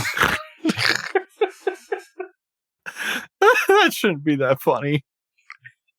Man, the thing is, that's not the first time I've used that joke. One time when I was still in Fleshbore, Cole Daniels and I were driving down to a show we were playing at, and we just had a killer 1 hour, like, Kerry King riffing thing.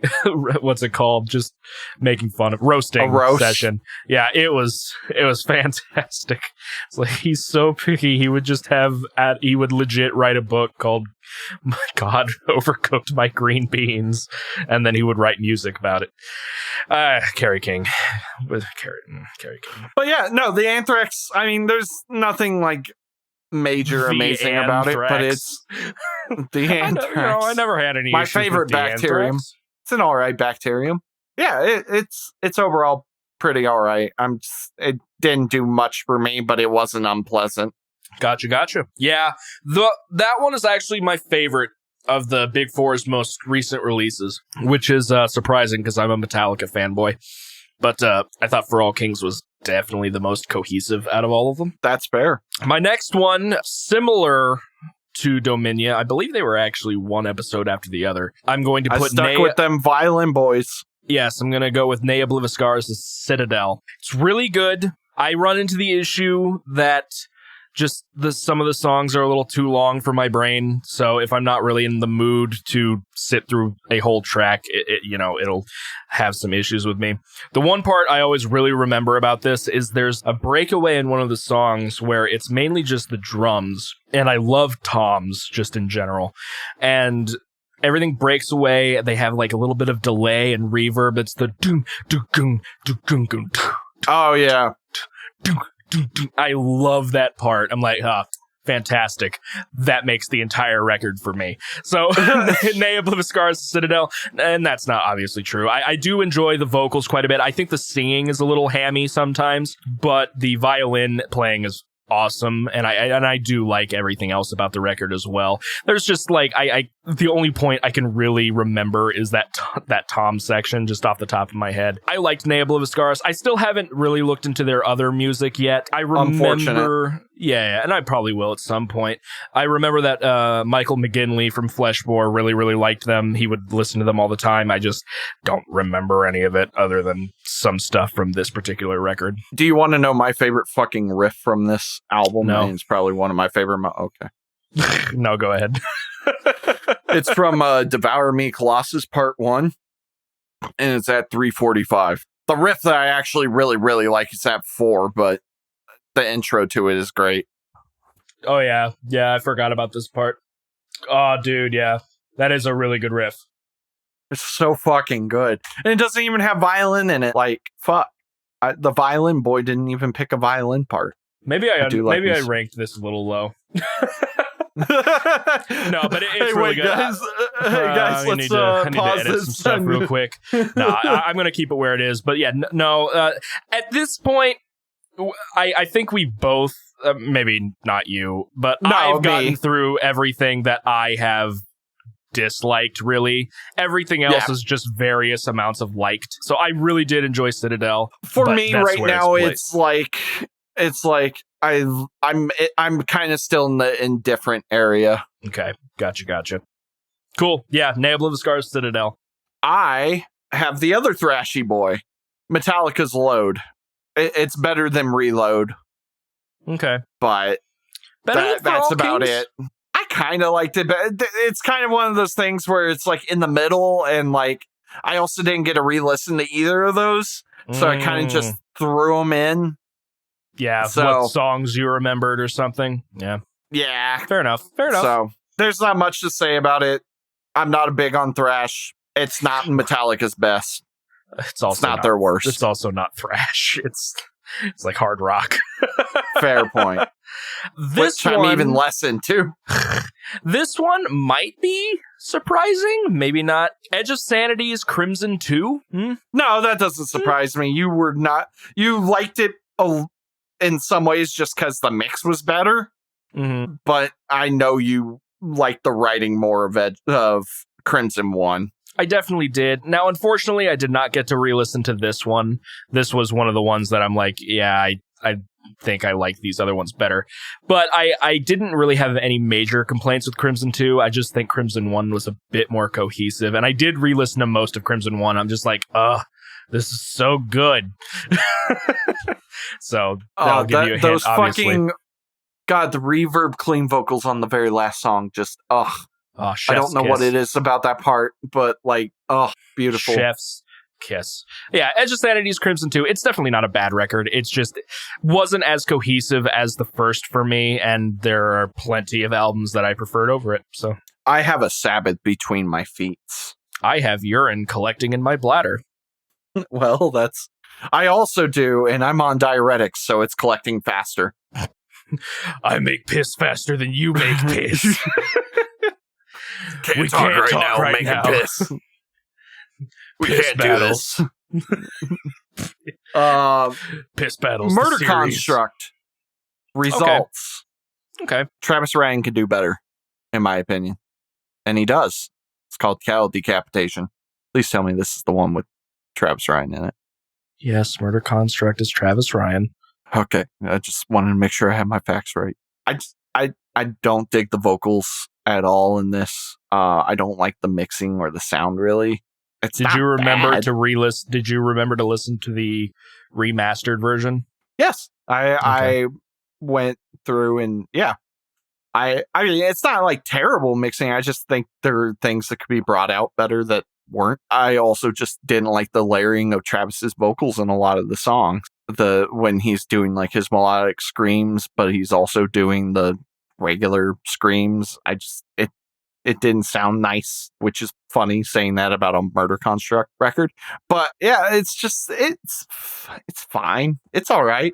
I enjoyed it, but it was something that I was like, oh, also one I was listening to at work, I didn't even realize when it had ended. Like it kind of ended a lot faster sooner than I was expecting. It's a short record. I remember in the episode, really, the only song you absolutely adored was Resultados, which is the closer. I like, on that record, I really like Gold Digger, Red All Over, and Resultados. But yeah, so I kind of get that. It's definitely more of the grindy side of death grind, which isn't really your bag. For me, the next one is Soul Fallen, Grave New World. I did re-listen to this record in its entirety. I did not re-listen to the episode, so I don't remember what my thoughts were for it. I remember enjoying it well enough. As I listen to this, I think the record is a bit back-loaded with good songs. I just think the first couple don't do a lot for me. I know that, Grave New World. Right, A Hearse with No Name didn't do much for me. I did like Devour. Then To the Wolves at My Door and This World is Bleeding Flies didn't really do much. And then I loved the rest of the record. Embrace the Scythe, Serenity's Throne, and We Are the Sand are just perfect songs.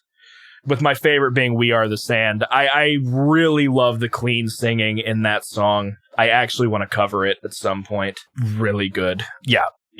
Soul Fallen's Grave New World is fantastic. Not the greatest thing I got, but it is. I'm kind of into that part where now it's like I'm starting to love things. Yeah. We Are the Sand it might be one of my favorite songs, to be honest. Nice. Always glad that I can do that for somebody. Slipknot, Mate, Feed, Kill, Repeat.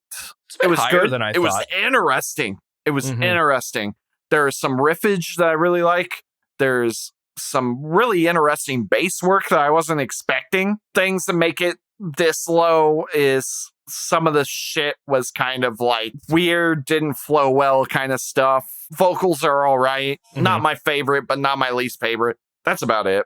It's all right. It's a pretty good record. Fair enough. I mean, it's just an interesting look to see where a band the size of Slipknot began. Yeah, for sure. No, that's completely fair. Next on my list is The Beginning, Sluggish, Esoteric Malacology. Really? I honestly thought it would have been higher. It's, I don't know. I did enjoy Esoteric. Really, there was only a couple of songs that I didn't really like, and I still don't, but I'm still pretty iffy on War Squids. Love that song. I love like Crop Killer, The Spectral Burrows, Slave Goo World, Transylvanian Fungus. I didn't really like Putrid Fairy Tale, and then I liked. You're wrong about that one. I don't know, just never did much for me. But I mean, I'm looking through the songs, I'm remembering parts of it, which is always important. Like if I'm having issues remembering something, it's a little rough. Now I'm not saying for all of that. Like some of the and I'll talk about when I get there. Some of the things I don't really remember. I just remember really enjoying it. Yeah, Esoteric, it's a solid record, and I still want to listen to the rest of their work. It's all on Spotify under the Cosmic Cornucopia. Yes. Oh my God. I just need to... It's fantastic. They don't have a bad album. I think it's backwards on Spotify, though, because I think it starts with the first song of the album before Esoteric, and then it goes through it, and then the one before that, and then it goes to the one before that. So I'm like, I would rather listen to it in order, but, right. But it's only 24 songs, and that's 3 albums. That's not bad. But yeah, no, Sluggish is really good. I remember prior to us starting this, we had talked about Sluggish a fair amount of times, and they are pretty good. I'm excited for more music, and especially for a 2-person band. Exactly. That's now bigger. Yes, but yeah, Esoteric Malacology. It's kind of officially into that. Like I'm really starting to love these. Right. So I will suggest out of the Cosmic Cornucopia, Gastronomicon. Fantastic album and song. Okay. Yeah. Okay. The song is fantastic. Probably one of my favorite Sluggish songs. Right. Back to me. Suffocation, Pierced from Within. I'm kind of surprised this is where it is. I figured it would be lower. I re-listened to it. I enjoyed it. It wasn't like amazing, but it definitely tops a lot of the ones that I've already talked about. Can understand the vocals. For the most part. Yeah, for the most part. It's something that I might, go back and listen to, but we're not getting into like the things I super loved quite yet. We're getting there though. I enjoyed my time with it, especially on the second or on the re-listen. I shouldn't say the second listen. re-listen. I mean, that's nice to hear. I really did like that record. What genre would you call that? Brutal Death. It's not quite slam, but it is that they are considered to be like the fathers of slam. I will say this. I did not remember this record, and so like re-listening to it kind of was like a fresh listen. Yeah, I really do like it. My favorite song is the opener. I do like Pierced from Within just quite a lot. I really love the vocal hook of "Welcome to my church, son of my girl." You know, I was like, right. So cool. But yeah, I'm surprised that actually made it a lot higher than I thought. Nice. For me, up next is going to be one of the Mellow Death fathers. We have Dark Tranquillity's Atoma. I really did like this record. I can't think of anything I heavily disliked, other than I think the vocals were a little one note throughout. I think that's something I commented. But though I think I remember you saying you liked the cleans. Yes. Yeah, I did. This is not one of the ones that I had to re-listen to. I just thought it was something I listened to so recently. I'm pretty confident in my opinion of it. Even in the review, it was not... I preferred In Flames over to Dark Tranquillity, at least in these particular records. But Dark Tranquillity easily tops a lot of the other stuff that everything below it, obviously. And I think I do want to check out some more Dark Tranquillity. I just have not had the chance. Construct and Fiction, man. Those are great albums. Okay. There's like one other album that I really like, but I always forget what it's called. Character. I fucking love that. They have such weird names for albums. Yeah. The song I Am One. Oh my God. Like, listen to that song. It is like now fucking... Sure, why not? I honestly just love it for the fucking intro. Oh, yeah. I remember describing his vocals as very wet. Yes. I dig this. Yeah, that's cool. So, I dig that. I mean, I gave you like one of their newest fucking records. So, I mean, Characters back in 2005. But Character, Construct, Fiction, Atoma. I did enjoy Moment. And I really like the Mind's Eye and Haven. Basically, pretty much their entire fucking discography. But, Character and Construct and Fiction, I would say, are probably their other, like, best albums. For me, let's see, what was the last one? Oh, yeah, this one might be weird for everybody. Primitive Man, like... That is a lot higher than I thought it'd be. I don't know why, but I both hate and enjoy this record, and I think... Mostly it's a very experiential record, and they are very good at setting that. Like when I was showing our friend Savannah one where it's like about fucking flies and everything, and it's just like the fucking 2 minutes of drone guitar that sounds like flies buzzing in your head. Oh yeah, Entity. Yeah, it's my favorite track. They create a really interesting, cool atmosphere, and I respect that, and I love it. Is it something that I am like, man, I really want to go and listen to fucking Primitive Man right now? No. But it is something that I'm happy I heard, and it might be something I revisit, but it's not going to be like, oh man, I am just really in the mood for Entity right now. Come on, let's go and listen to Immersion in its entirety. In the dark. Man, alone. I want Primitive Man to be hired on to do like a video game soundtrack.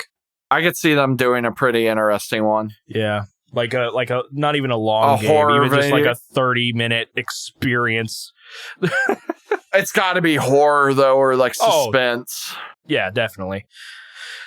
Okay, yeah, that was a lot higher than I expected. Even think it's like Primitive Man over Toxicity, or like that's interesting. I wouldn't have expected that, a year ago. So, right. My next one might be controversial. Okay. Mr. Ockerfelt. Opeth's Ghost Reveries. How dare you? So, I prefer Blackwater Park over Ghost Reveries in general. Fine. And I do find myself going back to Blackwater Park's songs way more than Ghost Reveries, and that just kind of helped place this where it is. Don't get me wrong, I still think Ghost Reveries is a great album. But it's not something I go back to as often. I'm not like you, where I will re-listen to Opeth's entire discography, every day. You know what I haven't done in a while? Stop it. Listen to new music. Yeah, I mean, no Opeth is great. Opeth. Opeth is great. I honestly just don't remember a lot about Ghost Reveries right now. It's one of those albums where, like, I know that I like it. The only thing I remember is the first 8 seconds and then the next thing of Ghost of Perdition. I mean, that's all you need to know. I'm like, oh, yeah. So Opeth's Ghost Reveries might be a little controversially low, but it's still, like, in my top, loved albums, so... Let's go. Fair, I guess. Glory Hammer, ignoring any controversies. Space 1992. Rise of the Chaos Wizards. It's a fun Angus album. McFife. Angus 13th McFife. in name. It's a fun album. Yeah. It's very different in genre-wise in terms of power metal. Like, it's space instead of not space. Great way of putting it. Yeah. You're so eloquent. You know me. Oh my God, Sabbath. I'm trying to do reviews. Why are you being so loving now? God, I fucking love this cat. It's just fun. I can't stand the Hollywood Hootsman though. It's the Hollywood Hootsman. Hail! I fucking hate that song. Hate that song so much. It feels so out of place in the story. My favorite, I think, is still Goblin King of the... Oh, that one slaps. Goblin King of the Note-Star... I don't know the lyrics anymore. Goblin King of the Darkstorm Galaxy. Oh, so good. It makes you want to, like, pick up a pitcher of ale and fucking slam it. Exactly. I don't know what, like, the chorus doesn't change at all. It's just that same hook every time, but it just... Goblin King of the Darkstorm Galaxy, rise on the... I'm like, so good. It slaps like Blind Guardian slaps for you power metal nerds out there. Yeah. It just scratches really that.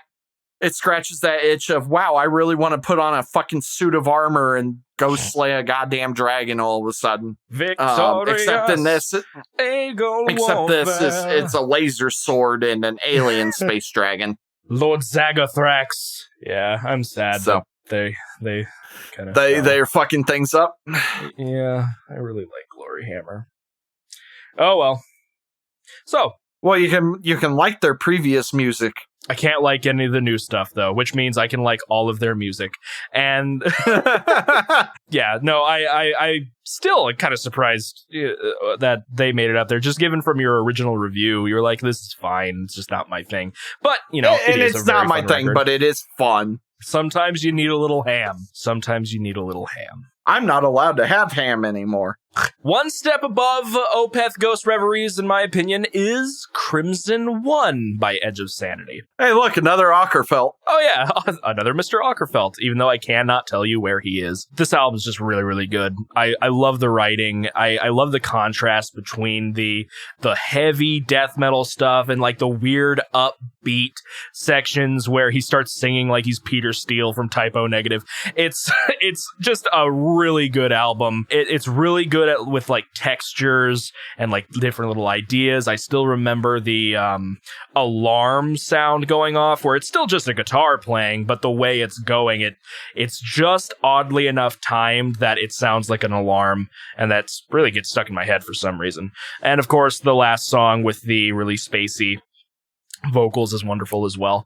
So yeah, yes, Crimson One, Chef's Kiss by Edge of Sanity. By the way, I found that part that I really enjoy in the moment, so I'll be telling you about that later. I'm at number 10. Ooh. Oh, we're in our top 10 now? I am. Which means I will be too. Cannibal Corpse, The Wretched Spawn. Both Cannibal Corpse records are in your top 10. All right. Instrumentation's really good. They're really good musicians. Corpse Grinder's a good vocalist. The lyrics are silly. I don't like hearing about a woman being raped and this being the spawn of hatred and talking about her cunt. But you also get frantic disembowelment. I do get frantic disembowelment.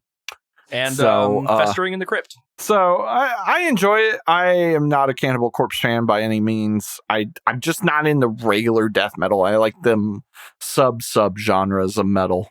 and the sub genres of metal. But just give me a single subgenre. What are you, a fucking loser? So yeah, they're good.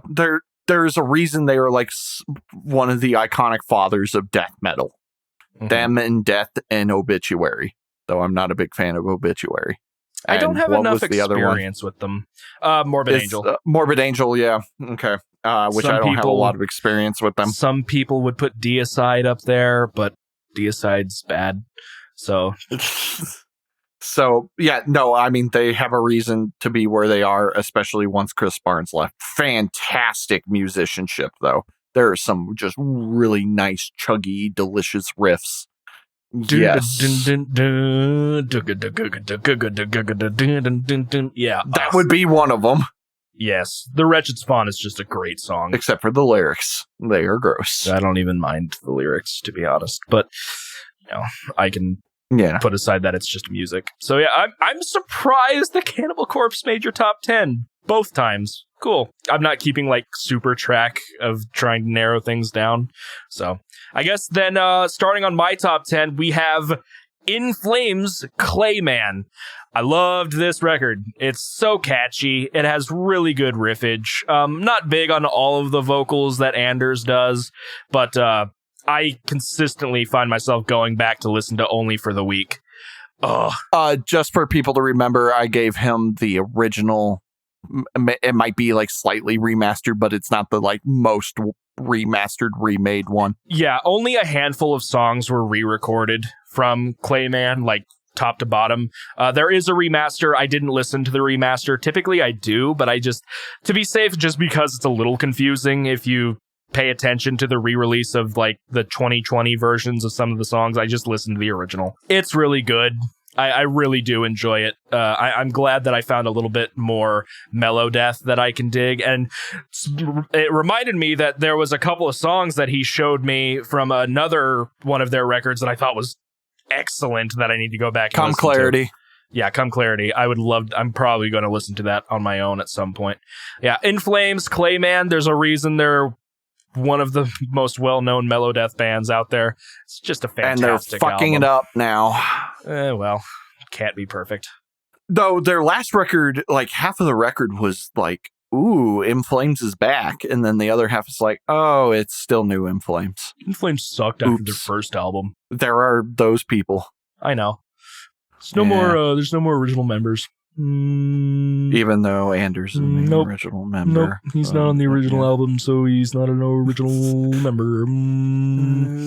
Because obviously we should count the session vocalist as a real vocalist. Next, number 9. Yep.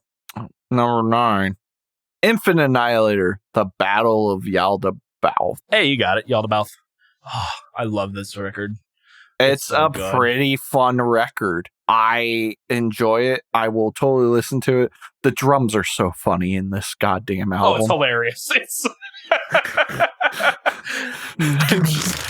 They don't even try to fucking hide that, like, a lot of it's sampled. Oh, well, no. I mean, I guarantee some of the guitars are probably programmed too. But who cares? Because it's just fun. Yeah, they don't try to make it seem like they're playing... they're not like, we're the best. What do they do live? Ever. They don't.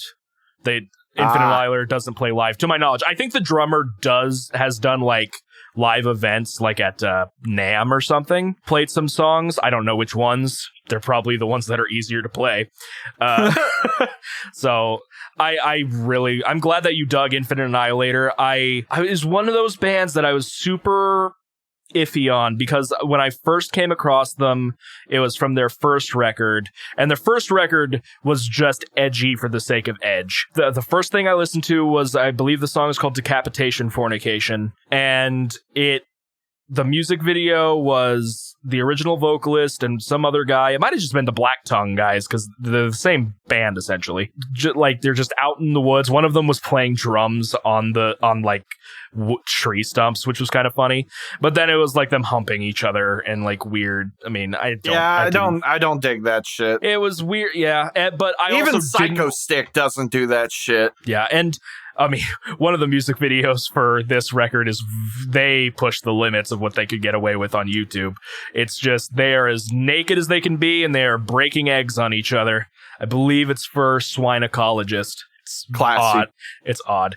But their first record didn't have Dickie Allen on it, which is the vocalist. And as soon as they replaced the original guy for Dickie Allen, just people consider it like he's just a freaking monster. Even there was a vocalist coach guy named Kardashev that did a not a live reaction, but he did a reaction video with Dickie Allen there. They were going over their song Blasphemian, which is not on Yaldabaoth. It's on their previous record. And he even explains how he does some of the stuff. I'm like, what are you even... Can you strip that back even more? I don't know what you're doing. But like he did like cool. He's like, well, I took a vocal where you're kind of going into your nasal cavity, and then I plugged my nose so the air has to go back down and through my mouth, and that's how I got this really weird sound. Like, that's freaking awesome. I would never have thought of that. I'm like, dude, Dickie Allen's awesome. I'm really glad that you liked Yaldabaoth. It is just a fun album for tech deathcore type stuff. It's pretty righteous. I was happy with my re-listen. I especially love the joke breakdown in the title track. I will say the only things I didn't enjoy is the jokey bits. Yes. I love that stupid part. It's so stop dumb. it before they copyright strike us for getting it so good. No, Dickie Allen, please don't. Yeah, no, it's a great record. I'm glad you liked it, and I really had a fun time with it because I was able to just bounce back forth between Black Tongue right into the polar opposite, and it's the same people except for the vocalists. For me, the next album is Quiet World by Native Construct. The first time I listened to this, I did not really expect myself to like it all that much because you were like, they're Berkeley students and I'm like, so they're Dream Theater, but more they're modern. Dream Theater. But no, this record's really fun. I think the only song I didn't like was the one that was a flashback scene in the story to where, I didn't like that one. It's the 4th track. I think lines like, you should be making symphonies of love with me. I'm like, shut up. Skip it. But no, it's really, really good. I love the instrumentation. The singer is awesome. His harsh vocals are meh, but the singing is fantastic. And I love all the different types of instrumentation throughout. It's just a wonderful album. The drummer, the amount of time signature changes that guy deals with in styles of drumming, just whoa. And also the fact that one of the guitar players doesn't even use like a traditional pick. He uses a thumb pick. And then he picks with his other fingers. Like a fucking weirdo. Yeah, what a nerd. And they will never make another song together again. They will never, ever do it again. I wonder if any of them are in any other projects. I don't know about projects, but I know that one of the guitar players, which I forget his name, unfortunately, does give lessons online. I was going to take theory lessons from him. Nifty. He was really impressed with how far I already was along. He's like, oh shit, man, this will be easy as hell. And then he told me how much it would cost and be like, I should tell Gage to do that, maybe. I don't know. He's a good writer, but I think you can always learn. But yeah, Quiet World, Native Construct. Oh, my turn. What is this, number 8? Duh. Number 8, one of them corpsey boys with Kill. It's a good record. I Interesting don't know that why you put it on above this Infant. I really enjoyed the instrumentation more and the vocals more.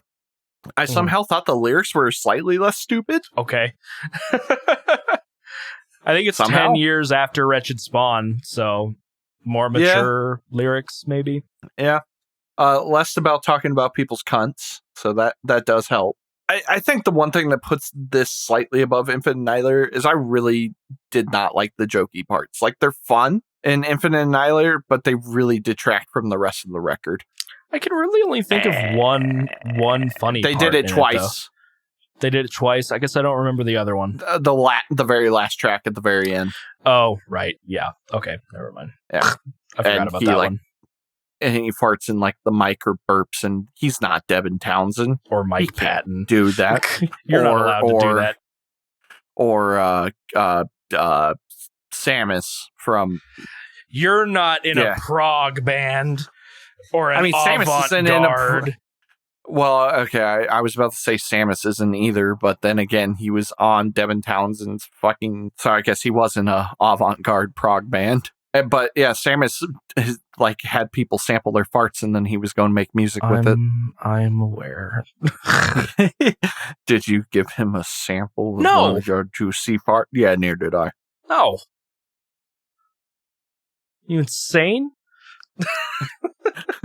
That costs money. He's got to pay me. Anyway, so I'm Kill. a professional. I just really enjoyed the record. I can't say too much about it, honestly, which is weird because I listened to it today. But I was just very happy. Having like angry Cannibal Corpse in my ear while doing my job made it better. Yeah, it's just a fun kind of Cannibal Corpse record. Again, I'm not a Cannibal Corpse fan. But it sounds like you're kind of out of the stuff you've given me. Out of the stuff you've given me, it goes above and beyond. Yeah, we got to remember it's out of the things you've given me. I'm not going to like listen to Cannibal Corpse over like Haken or something. You are. Sure. No, the Kill has a lot of my favorite songs by them. I really love the Discipline of Revenge, which is the one where Alex Webster's bass gets to shine in the beginning. Yes, I fucking love that. And I love the That transition. was another reason. I'm glad you reminded me the bass playing on this record. Yeah, no, Alex Webster's a monster. I also, like, that song also has one of my favorite transitions. It's the Now the Scum Will Die into the super fast and chaotic part near the end. Like, It's so good. For me, this album is gloomy, it's beauty, it's despairy. It's Swallow the Sun Songs from the North. A very long album. It is a triple album, and I also just named all three of the separate sections. This was another surprising record to me that I enjoyed as much as I did, because the idea of being given a triple album running at about 2.5 hours is daunting, to say the least. But I eventually sat through. I was playing Slay the Spire on my PlayStation 4, so I turned on music, and I started it at Despair, which is the... Would you guys stop it? I hate these cats. Started at Despair, which is like the heavy, crushing, just despair-filled album. Yes, and that's the last part of the record. It runs like 4 or 5 tracks, something like that. And then I allowed it to restart back from the top of the record at Gloom and run all the way back through it. It's fantastic. It's really good. I can take or leave most of the songs on Beauty, to be honest, but none of them are bad. I think one thing that helps with this record is the fact that each of the records on it are so different in style. Yeah. No, I agree. My favorite is probably Gloom. It just has the most diversity out of everything. I'm a band for Despair. Oh, no, I mean, my favorite goes from Gloom to Despair to Beauty. I think my favorite song... I love... I have to pull up the title because it's songs. No, not Songs from Under the Sink. Not Songs from the Big Chair either. With You Came the Whole of World's Tears. I really do love that song. I really do love Lost and Catatonic as well. I actually think the only song I disliked in Disc 2 was the one that was just Coordinates. I didn't like the one that was just Coordinates. I believe I made the joke when I looked up the coordinates, it brought me to a roundabout in Finland. And I joked that the song was going in circles and I didn't like it. So, and then everything else was just awesome. I think I loved all of Disc 3, which is Despair. So yeah, Swallow the Sun, Song from the North. All right, well, I'm glad that you really like that. I was scared to give that to you, but I also was like, make the man who's scared of long song listen to really long album. I am not afraid of long songs. I just prefer shorter ones. UK. But yeah, I was like, he's either going to really enjoy this or he's going to fucking hate it. I think the best part of the advice I gave you, though, was you do not need to listen to all of this in one sitting. And I didn't until I did. Which is how I listened to it as well when I first listened to it. Number 7, Archspire. Give me more of them shotguns, ya techie boys. Relentless Mutation. It's a fun record. I don't always like everything they do, but Jesus, when they do the things they do, it is good. It is fist. Absolutely. Do you have a favorite song? The problem with how I listen to these versus how you listen to these is I'm usually very passive in terms of like looking at the screen. I probably need to, because I'm listening to them on YouTube and they're usually like the full album video. So yeah, fair enough. Yeah, I'm not getting like a song. I do need to maybe on occasion go and be like, wow, I really like that song. Which one is that? Cool. It would be nice. Yeah. It'll be a little easier to discuss things sometimes. It would be. I do like the song that does have the shotguns on it because that intro is just really different. Yeah, it was one of the first ones I heard by them. It's Callus Will Animate. Yeah. I was just like, when I first was like, I don't like this. Too fast, and I don't like the vocalist. He's too fast, and it makes me mad. No, but then when I gave you Bill Witch, you were like, "It's too slow. It's too slow." So make up your mind, kid. It's too slow or it's too fast. It's going from 30 BPM to 360, though. There's a lot of numbers between that. I want to make another tour where it's just called the Whiplash Tour. And we just get a bunch of funeral doom and tech death and grindcore. Yeah. Since then, obviously, I've become an Archspire fan. For a while, just like, their gimmick is that they play fast. But they're actually just really good songwriters. But they're not as fast as Infinite Annihilator's drummer. I actually think they play. I mean, especially with that last song they put out. Yeah. Now, don't get me wrong; it's edited to death. They're tight live, but they're not that tight live. There are definitely some trigger advantages, probably here and there and everywhere. I mean, I don't consider triggers cheating, especially when you. I don't consider triggers cheating. Some people do anything at all. Well, they're dumb. Agreed. Go watch Samus's hilarious trigger video. Yeah, I do. Change your mind. Funny. So, the best part of that is when he just hit. He's like, man, just because I hit it once doesn't mean it'll rapid fire 50 billion times hits at once. Machine gun fire. Yeah. Number 7 for me. It's another mellow death band. This is Insomnium's Winter's Gate. I'm actually kind of surprised you liked this one this much. It was very good. It was one of those ones where I'm like, I know I really liked it. I probably don't need to re-listen to it yet.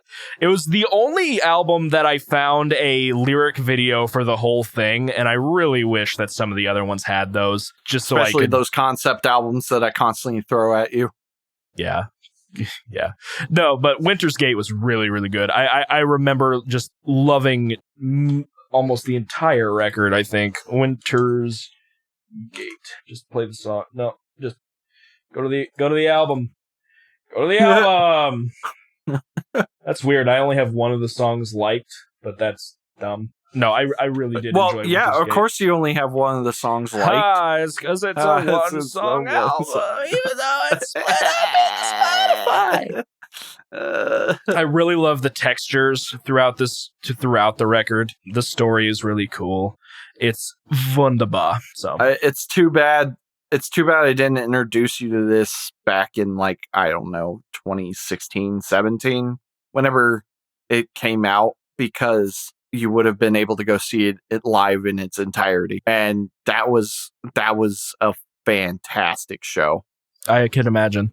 Number 6, Strapping Young Lad, City/Alien, because I'm a fucking goob.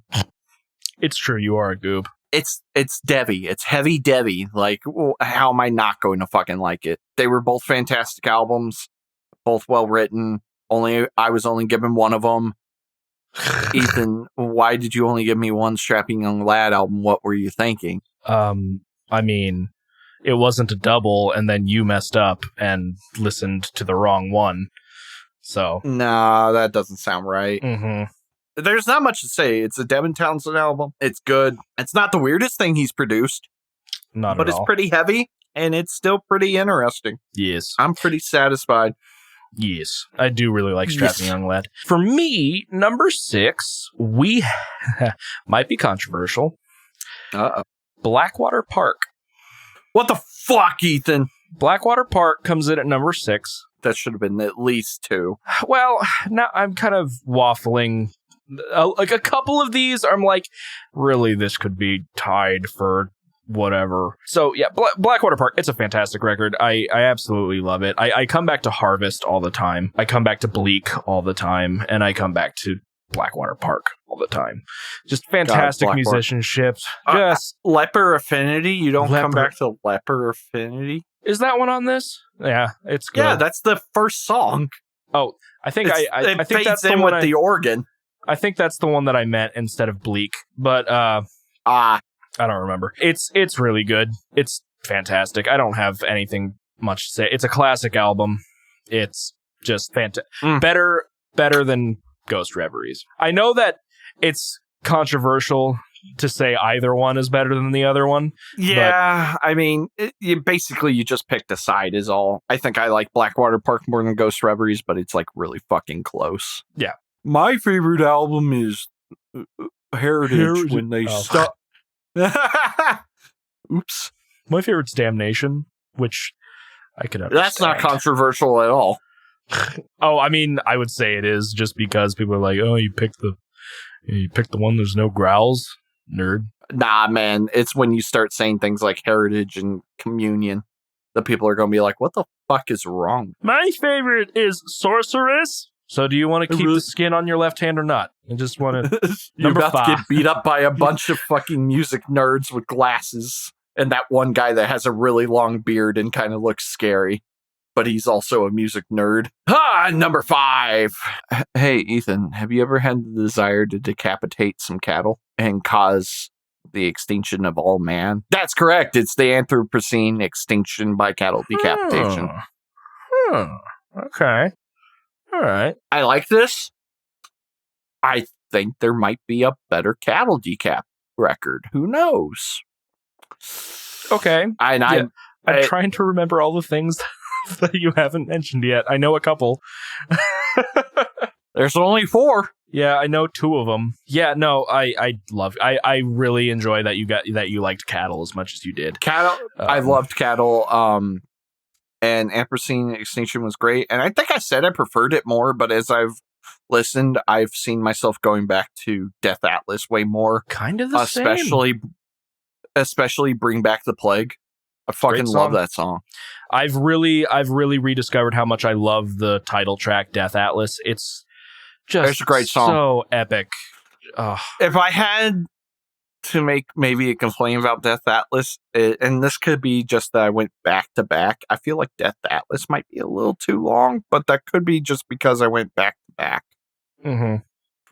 I feel that. Who knows? I still do love Anthropocene. There are some great songs. Mammals in Babylon, sure. Pacific Grim. Oh, Pacific Grim is fantastic. So good.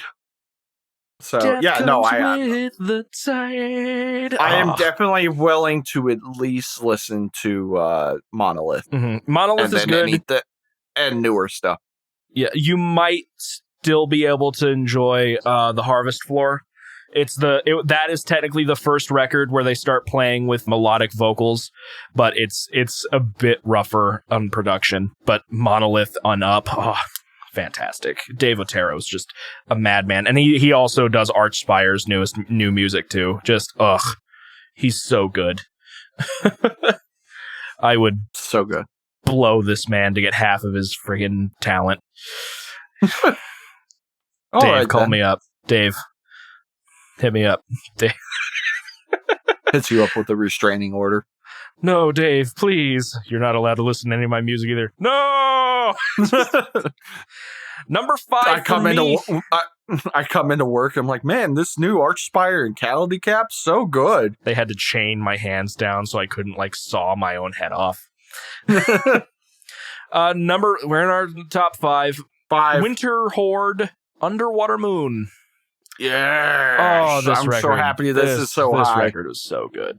Somebody needs to listen to the other one. Maestro. I know. It's you better fantastic. Hurry before I give it to you. Literally the only complaint I have on this record is the 4-minute gap on the end one in between. Yeah, the end of the song, because that honestly should be the outro because it is so good. Put 10-second gap and then have that come in.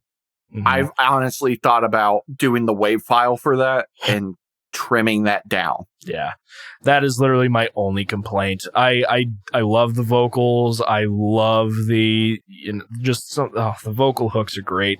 The different instrumentation is wonderful too. It is a fantastic album. Have you looked into the lyrics at all to get the story? I mean, I understand a lot of it as I'm listening, but I have not looked through the lyrics physically. If you go to the Black lyrics, I typed up all the lyrics for it, I do believe. Either that one or actually, I think it was Maestro. I typed all the lyrics. And they're 100% accurate because I got it from the lyric book that comes with the CD. Yeah, number 5, Winter Horde, Underwater Moon. Ugh, beautiful. Yeah, I'm so happy you like that one because that has got to be one of my favorite discoveries of all time. And just from beginning to end, that album is a goddamn trip. Awesome. Wonderful. Number 4. This one surprised the living fuck out of me. Aesop Rock, The Impossible Kid. I'm pretty happy with it. I don't like every song on it, but the songs I do like, I really fucking like. It's such a good album. Kirby is just way too cute of a goddamn song. It's great. I love Defender. I even love the short track, A Lot of Years. Yeah. I gotta say though, I think my favorite song off of it is got to be Rings. I don't know what it is. It could be the fact that I'm a musician but also struggle with depression. This song and the struggle of being an artist and having your creativity kind of be there at one moment and then gone the next really hits hard. I think he's a fantastic lyricist. The samples and instrumentation he does, it's great. Yeah, and he produced the whole record himself too. And it sounds good. It's a great record. I definitely want to check out more of his stuff. So yeah, Rings is the most played off the record, and it is good. I don't know if it's my favorite, but it's a great track. So I'm really, really happy with this one. This has got to be probably.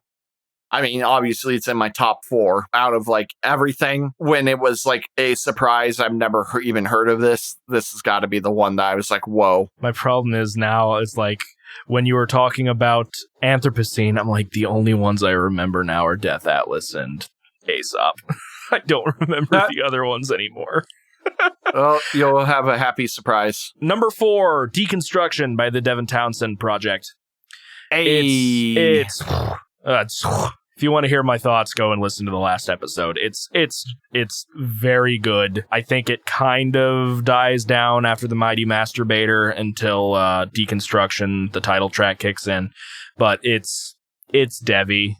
Ugh, it's so good. Samaria, just listen to just 9 out of just 9 out of 10. Samaria Fantastic. And the Mighty Masturbator, just You Are songs. Just the whole You Are is great. I love it. I love it. You ready for number 3? Number 3. Let's go. I can't believe you forgot about this. You're not going to be surprised it's this high. It's Catch 33 by Meshuggah. Ah, yes. I forgot about it because honestly, that record was just kind of a throwaway for me. Right. I knew you were going to like it. I was giving you a break. Yeah, Catch 33 is just fantastic. Reasons I like it. It's Meshuggah, but it's not the era of Meshuggah where he doesn't know how to fully growl yet. I remember it. I remember the rest. Ooh, I don't know what your number 1's going to be. I remember. All right. So yeah, no, Catch 33 is fantastic. It's a great very, record. Very good. I want to listen to now. I want to listen to some of their other stuff. I really wish Cyanide Christ was way better, but I hate the vocals. The Frog Leap Studio Rob Scallon cover is so much better. 10 out of 10. Fantastic. I'm like, I want them to go back and re-record that song with newer vocals. Yeah, no, it's great. I is very similar to Catch 33. It's a little bit more... It's a little bit more experimental, I think, just with some of the choices. The one they refuse to play live. Yeah, I mean, it's 21 minutes long. Really, really good. I do listen to that on occasion. Yeah, it's fantastic. Yeah, I completely forgot I gave you Meshuggah. All right, cool. My number 3, Haken's Contagion. That's where it is. And also a honorable mention to Cockroach King, which is still my favorite Haken song. Haken is so good. And yet you haven't listened to any of their other albums. I haven't. I just haven't gotten around to it. Hey, Ethan, you might want to correct yourself. The album's called Virus, not Contagion. No, you are right. My bad. Haken's Virus. I was close. Yeah, fantastic record. I love the vocals. I love the writing. The Ectobius Rex. No, that's not what it's called. Messiah Complex. My favorite being Ectobius Rex because it has the Cockroach King callbacks. It's just a good record. I'm so happy. I mean, like, I was pretty convinced he would like it if for no other reason than the vocals itself. I was a little worried that maybe it was going to be too, like, proggy since it's not prog death. Well, you also gave it to me after Native Construct, which I did enjoy. True. Did I give it you after Native Construct, or did I give it to you before Native Construct? Native Construct they were back to back. They were not back to back because Native Construct was episode 4. Then we had Opeth Cattle, and I think you gave it after Opeth. Oh, I think. Yeah, I forgot. They would have been back to back had they not been the double episode. Yes. So Haken's Virus is just so good. It's great. Their album Affinity is pretty damn good, and then The Mountain and Visions are fucking fantastic. I'm not a fan of Aquarius myself, but a lot of people like it. That is one of the only albums where he growls. And all of their albums are concept albums in some way, sense, and form. Some of them are more easily understood than others. Good. I'm glad. I'm very glad. Number 2, Nadir by Black Tongue. I'm just fucking love this record. I listened to it yesterday. I put it this way. I had completely... There was like a large section of stuff that I didn't even remember what it sounded like or listen to. Infinite Annihilator, Nadir, fucking... what else? Suffocation, Archspire, Cryptopsy. I think maybe I was just in a really bad mental space during those. But those turned out to be like some of my favorite... I mean, not Cryptopsy, but the rest of those turned out to be some of my favorite ones you've given me, especially Nadir, Black Tongue. It hits the chug and slowness that I really like, but it's so goddamn heavy. It's so... I love Alex and Tenyon the riffage on is vocals. so good, and the vocals are wonderful, and it's just... He's just a very unique vocalist. His voice comes through a lot. The way he enunciates certain words. Just, it's so good. Second Death has my favorite breakdown ever. It's just... I want you all to suffer as I have suffered. Honestly, if I was to go back to this, now that I'm in a better mental space, I'd probably give this a perfect 10. Honestly. Ooh. Oh, I think you gave it like an 8 originally. Yeah, it's so good. I just got paid, and I am thinking about going on Amazon and like buying the fucking thing. I think with some other stuff. Yeah, I think if I ever got into vinyl, it might be one of the first vinyls I'd buy. I'm very pleased about it, and when I re-listened to it, and I was already having a bad day while re-listening to it, I was like, oh, hello. What it? oh, this is, wow, this is quite delightful. What is this? It is definitely one of my favorite albums, and it was something that I knew I liked. I was just like, I've heard Black. It was weird because Chavez from Fleshbore, I talked to him about Black Tongue once. He's like, I can't stand Black Tongue, and I think he's mainly talking about like their older stuff. Their older stuff is fine. It's just more straight deathcore. I put the atmosphere, the chug-a-lugs. Yeah, it's a very heavy, like actual gravity is just shoving you down into the fucking ground, and you're having to trudge along against it. It's like Goku fucking training. Yeah, man. I don't know why I'm weebing out today. I was listening to it yesterday, and I started thinking, like, I need to figure out who mixed this record. Because there's just something about this guitar tone. And I think they actually had to have sampled some sort of, like, rumble that plays during some of the chugs. Because it just has this earth-shattering, just type. Maybe there's some, like, spring distortion pedal thing that they used. Maybe. It's just, It's a great record. Because like so now they got those like new optical pedals with the fucking springs built in them and lasers. They're fucking weird. Mm-hmm. Yeah, I'm certain it's more of like a mixing decision, but it's so good. It's so good. I'm glad you really liked it. I didn't expect it to hit number 2, but I'm glad you really liked it. I'm glad that I re-listened to it because it definitely deserves it. Absolutely. So I waffled a lot between 1 and 2. I originally thought I knew what my number 1 was going to be, but after re-listening to what I figured my number 2 was going to be, it kind of changed. But you could easily just say these tied for first. My number 2 is Batushka's Liturgia. I have no clue what your number 1's going to be. Good, don't look it up. Liturgia is just it's such a good album. It's different, it's unique. The Gregorian chanting mixed with the black metal is just a breath of fresh air. I grin every time I listen to it. It's fantastic. I don't think I can really sing its praises enough. Just go and listen to my review in that episode and listen to Mitch have his mind blown because he can't believe that I liked it so much. I thought you were fucking joking the entire time. No, it was the first 10 that was ever received for any of the albums. And my next one, I gave a 9.5, and it is also going to be a 10. I changed it. But yeah, Batushka's Liturgia. It is so good. If you've never listened to Batushka, I highly recommend it. I've even listened to most of their other material. So make sure you listen to Batrushka, not Fake Tushka. I don't know which one's on Spotify. I just listen to what pops up. So yeah, Batushka's Liturgia. It's real good. It's real good, bud. I, on the other hand, know what your first number 1 is. Yeah, I think most people do. It's man, it's hard to say. It's Opus Blackwater Park, best album. It's actually, Disco Volante. It made first and last. Here's my minute by minute review. Here we go. It's like, okay, yeah. Oh, dude, this is kind of cool.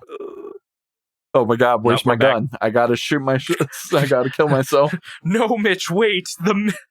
It'll change. I can change. I know, you always change. You never stay the same. That's the problem. Yeah, no, number 1 is From Mars to Sirius by Gojira. How many more of these jokes will I make? Say it before I do. It's Death Atlas by Cattle Decap. I like Cattle Decap. I was wrong. What can I say? Can you say that again slower? I was right and Ethan was wrong, and the version of me that was wrong was an alternate dimension, and I've always liked Cattle Decapitation. I just didn't know it. Yeah, no, Cattle is one of my favorite bands, if not my favorite. Yeah, I think the person that originally showed me Cattle Decap which, I mean, I think this was, when did Anthropocene come out? 2015. Yeah, so I got shown Cattle Decap in high school. So I was introduced to Cattle Decap with the grindy stuff. Oh, so you were shown like Monolith. Yeah, when did they show me? I think they showed me I was driving, so it was either 2010 through 2012 or 2013. I believe Monolith came out in 2011. It was probably off of Monolith. Yeah. Oh, no, and that I was listened 2012. to But yeah, so. it was still probably Monolith. And I listened to a couple of things and I was like, ew, gross. And then I think I listened to a couple of things off of Death Atlas, but I just might not have been in the right mindset. Like when Death Atlas came out, because people wouldn't shut the fuck up about it. Well, you said that you had listened to Bring Back the Plague and you didn't like the singing. Yeah. Which is funny because now I'm like, oh man, my favorite part about Bring Back the Plague, clean vocal part. Bring back the plague.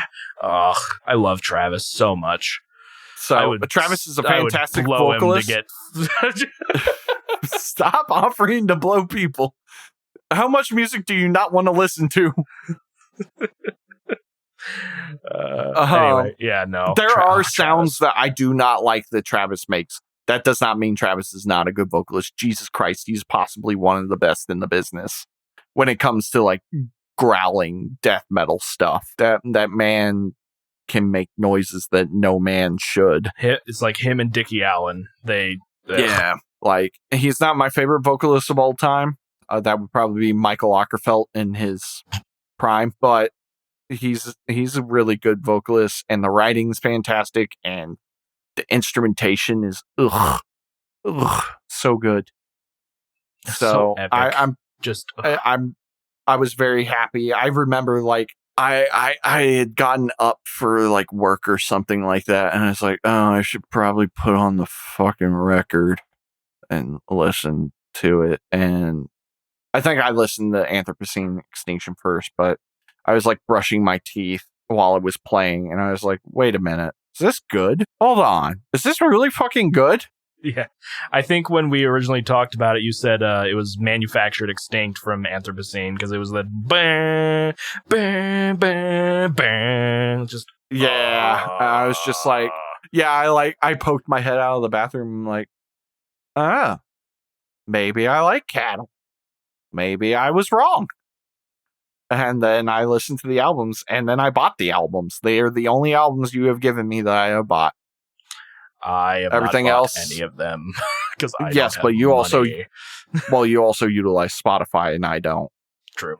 I otherwise I had to re-listen through YouTube, but yeah, Death Atlas is a fantastic record. My only complaint might be that maybe the cleans were a little overused, but that's like kind of pushing it. And that it might have been a little bit too long, but like whatever. I just love I'm having issues remembering what songs are called now. It's getting a little late, folks.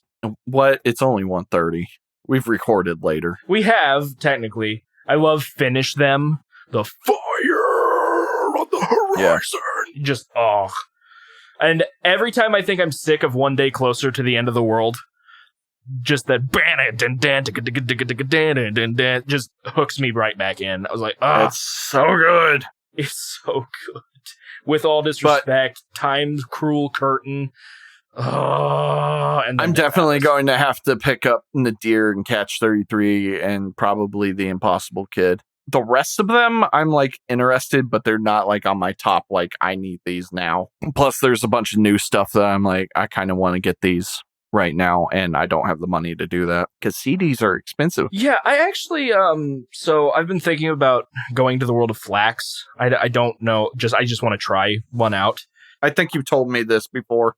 And I think I'm gonna buy Death Atlas or something on FLAC just to see how it sounds compared to like Spotify, but not gonna do that for now. But yeah, dude, I am really glad that you liked Cattle.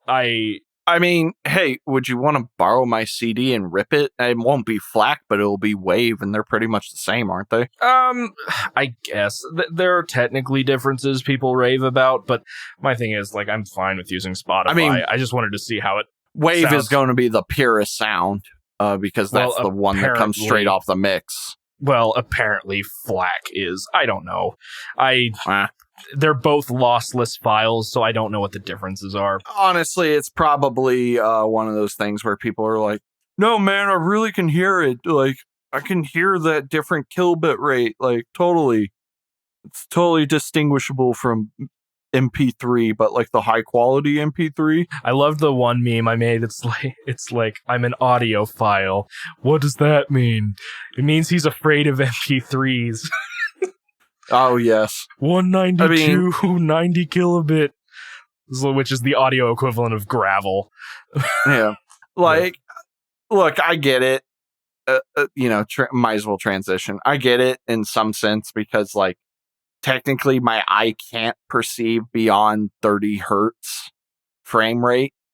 But then again, when you get that 144, that buttery smooth. It is buttery smooth.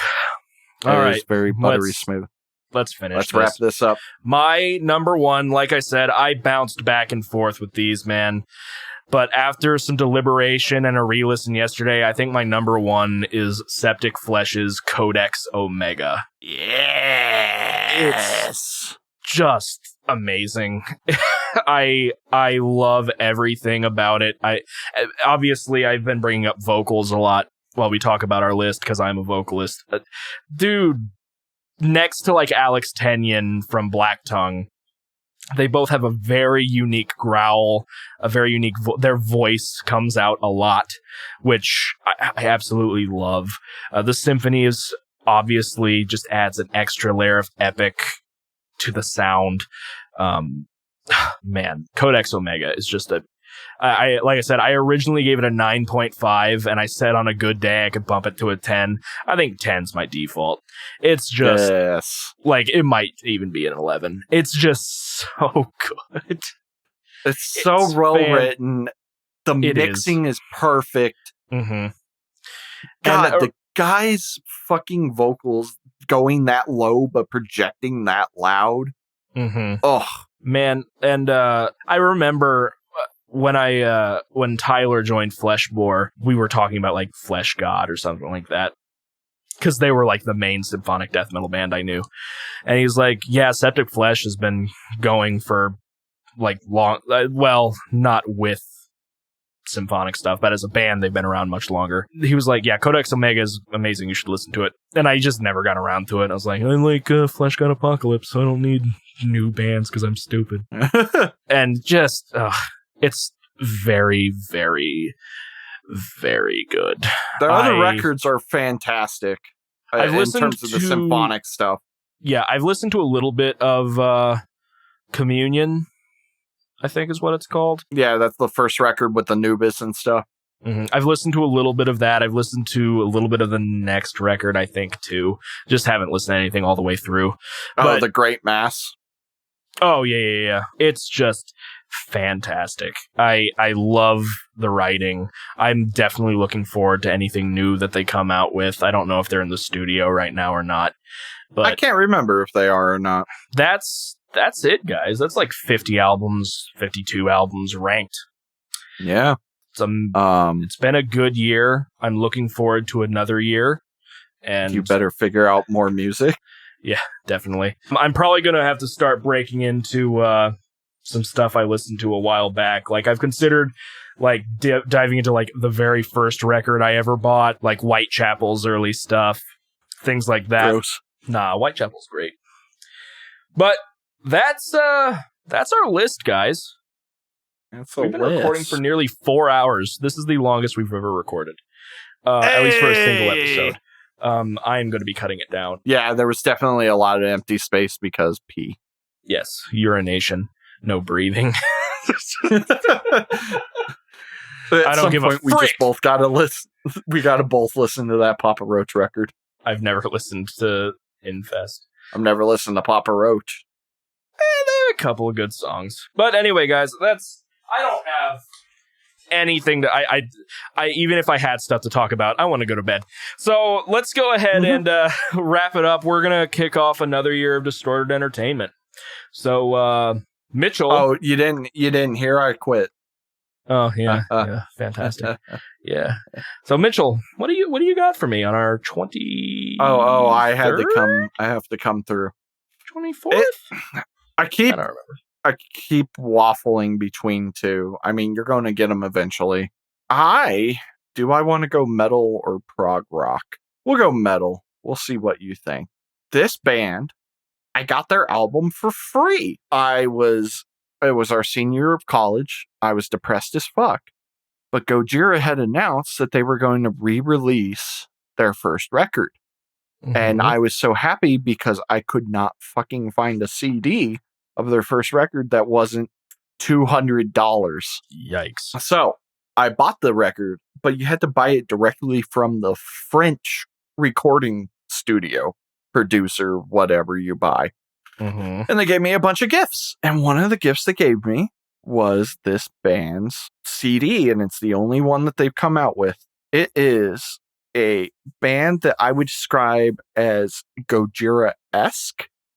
They are from Australia, and they are called Sanzu. Wow. Sanzu, Heavy Over the Home. And it is not the right one. Heavy Over the Home? Wow. That is a long album. No, it's not. What did they tell you? 15 songs, 70 minutes? Yeah. No, it ends at Colorblind. The rest is B-side stuff. Okay, fair enough. Okay. Because that was like one reason I haven't given this to you for the longest time was because I was like, I love this album, but Jesus, it drags after a little bit. And then I found out that that's not the full, that's way more than the full album. And I want to double check that because they're from Listenable Records. Yeah, so it ends at Colorblind. Gotcha. 18 Days of Rain, For All, Defamer, Variant Red, and Lunar Crush are all bonus tracks. Gotcha. They have 677 monthly listeners on Spotify. So, okay, yeah. It's a heavy, crushing record. I fucking love it. I always come back to it. There are songs that I'll like listen to it, and then immediately I start the song over again. Gotcha. Okay.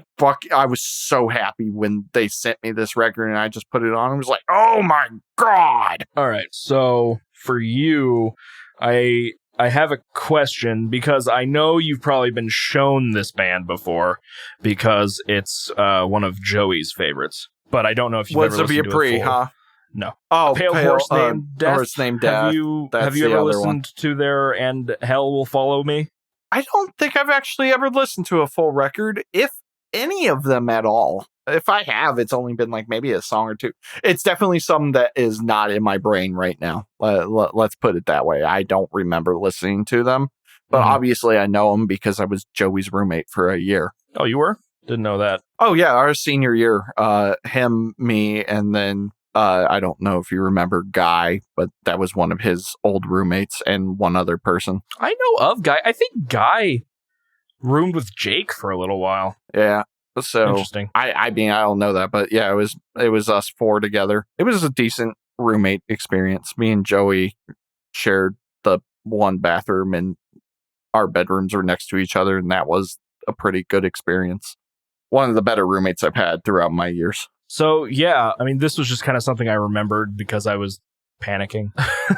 Like, also, if you're ever panicking, just to help you out, I haven't listened to Woods of Ypres. Gotcha. I still haven't listened to a full. Well, I have. I listened to their very first release. Glenn Fricker actually did that one. It's good. It's black metal-y. It still has some doom, but it's actually a lot more black metal than it is doom. Still the same people too. Anyway, I might have to give you that sometime as well. But I think for now, yeah, we're gonna look at a doom/gothic metal band called A Pale Horse Named Death.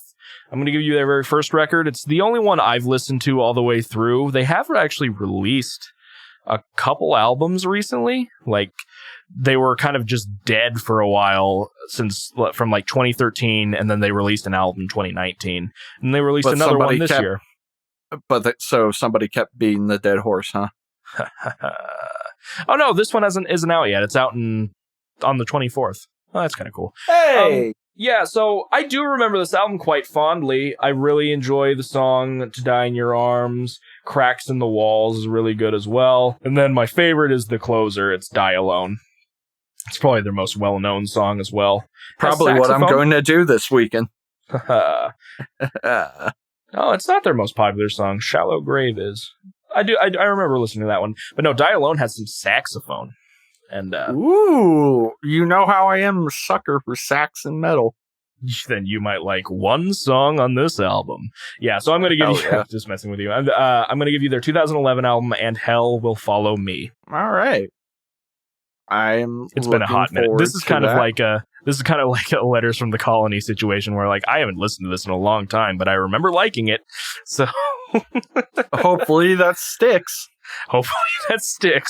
But, you know, it's certainly not Disco Volante. So, yeah. Well, guys, I don't have anything to really end on musically right now. So just go and support your local music, like we did when we skipped out on a show today to record this. And to be fair, we skipped out on the show because we were eating pizza. Fair, but we also needed to do this. Well, guys, it's been a year of Distortion already. I'm looking forward to another one. I'm looking forward to listening to some more music. Hopefully we find something that I enjoy as much as Batushka and Septic Flesh, possibly. It's been a year now, so we could probably start double dipping on things if we wanted to, but I'd like to try and go as long as I can without doing that. So, I still have plenty, but there are things I do want to double dip on. I'm looking forward to it. Thank you for sticking with me this entire year, Mitch. I know you dated some of it, but don't worry. I'm going to wait a long time before giving you another Primus album. So let's go ahead and wrap it up. I'm just messing with you. Thank you guys for tuning into the Distorted Entertainment Podcast. If you are in a band and you would like to have your music featured at the end of an episode of Distorted Entertainment Podcast, please send us a message on Facebook or in the email that will be in the description of the episode. You can find us on Facebook at facebook.com/distentpod. That's DISTENT POD. You can also find us on Twitter at DistentPod, DISTENTPOD. All of our socials will be in the description as well. Next episode, we're going over A Pale Horse Named Death and Sanzu album. It's exciting. So excited. Or to share us with your friends and family if you want to help us continue to grow. We appreciate all of you very, very much. And we will see you guys in the next episode. See ya! Bye-bye.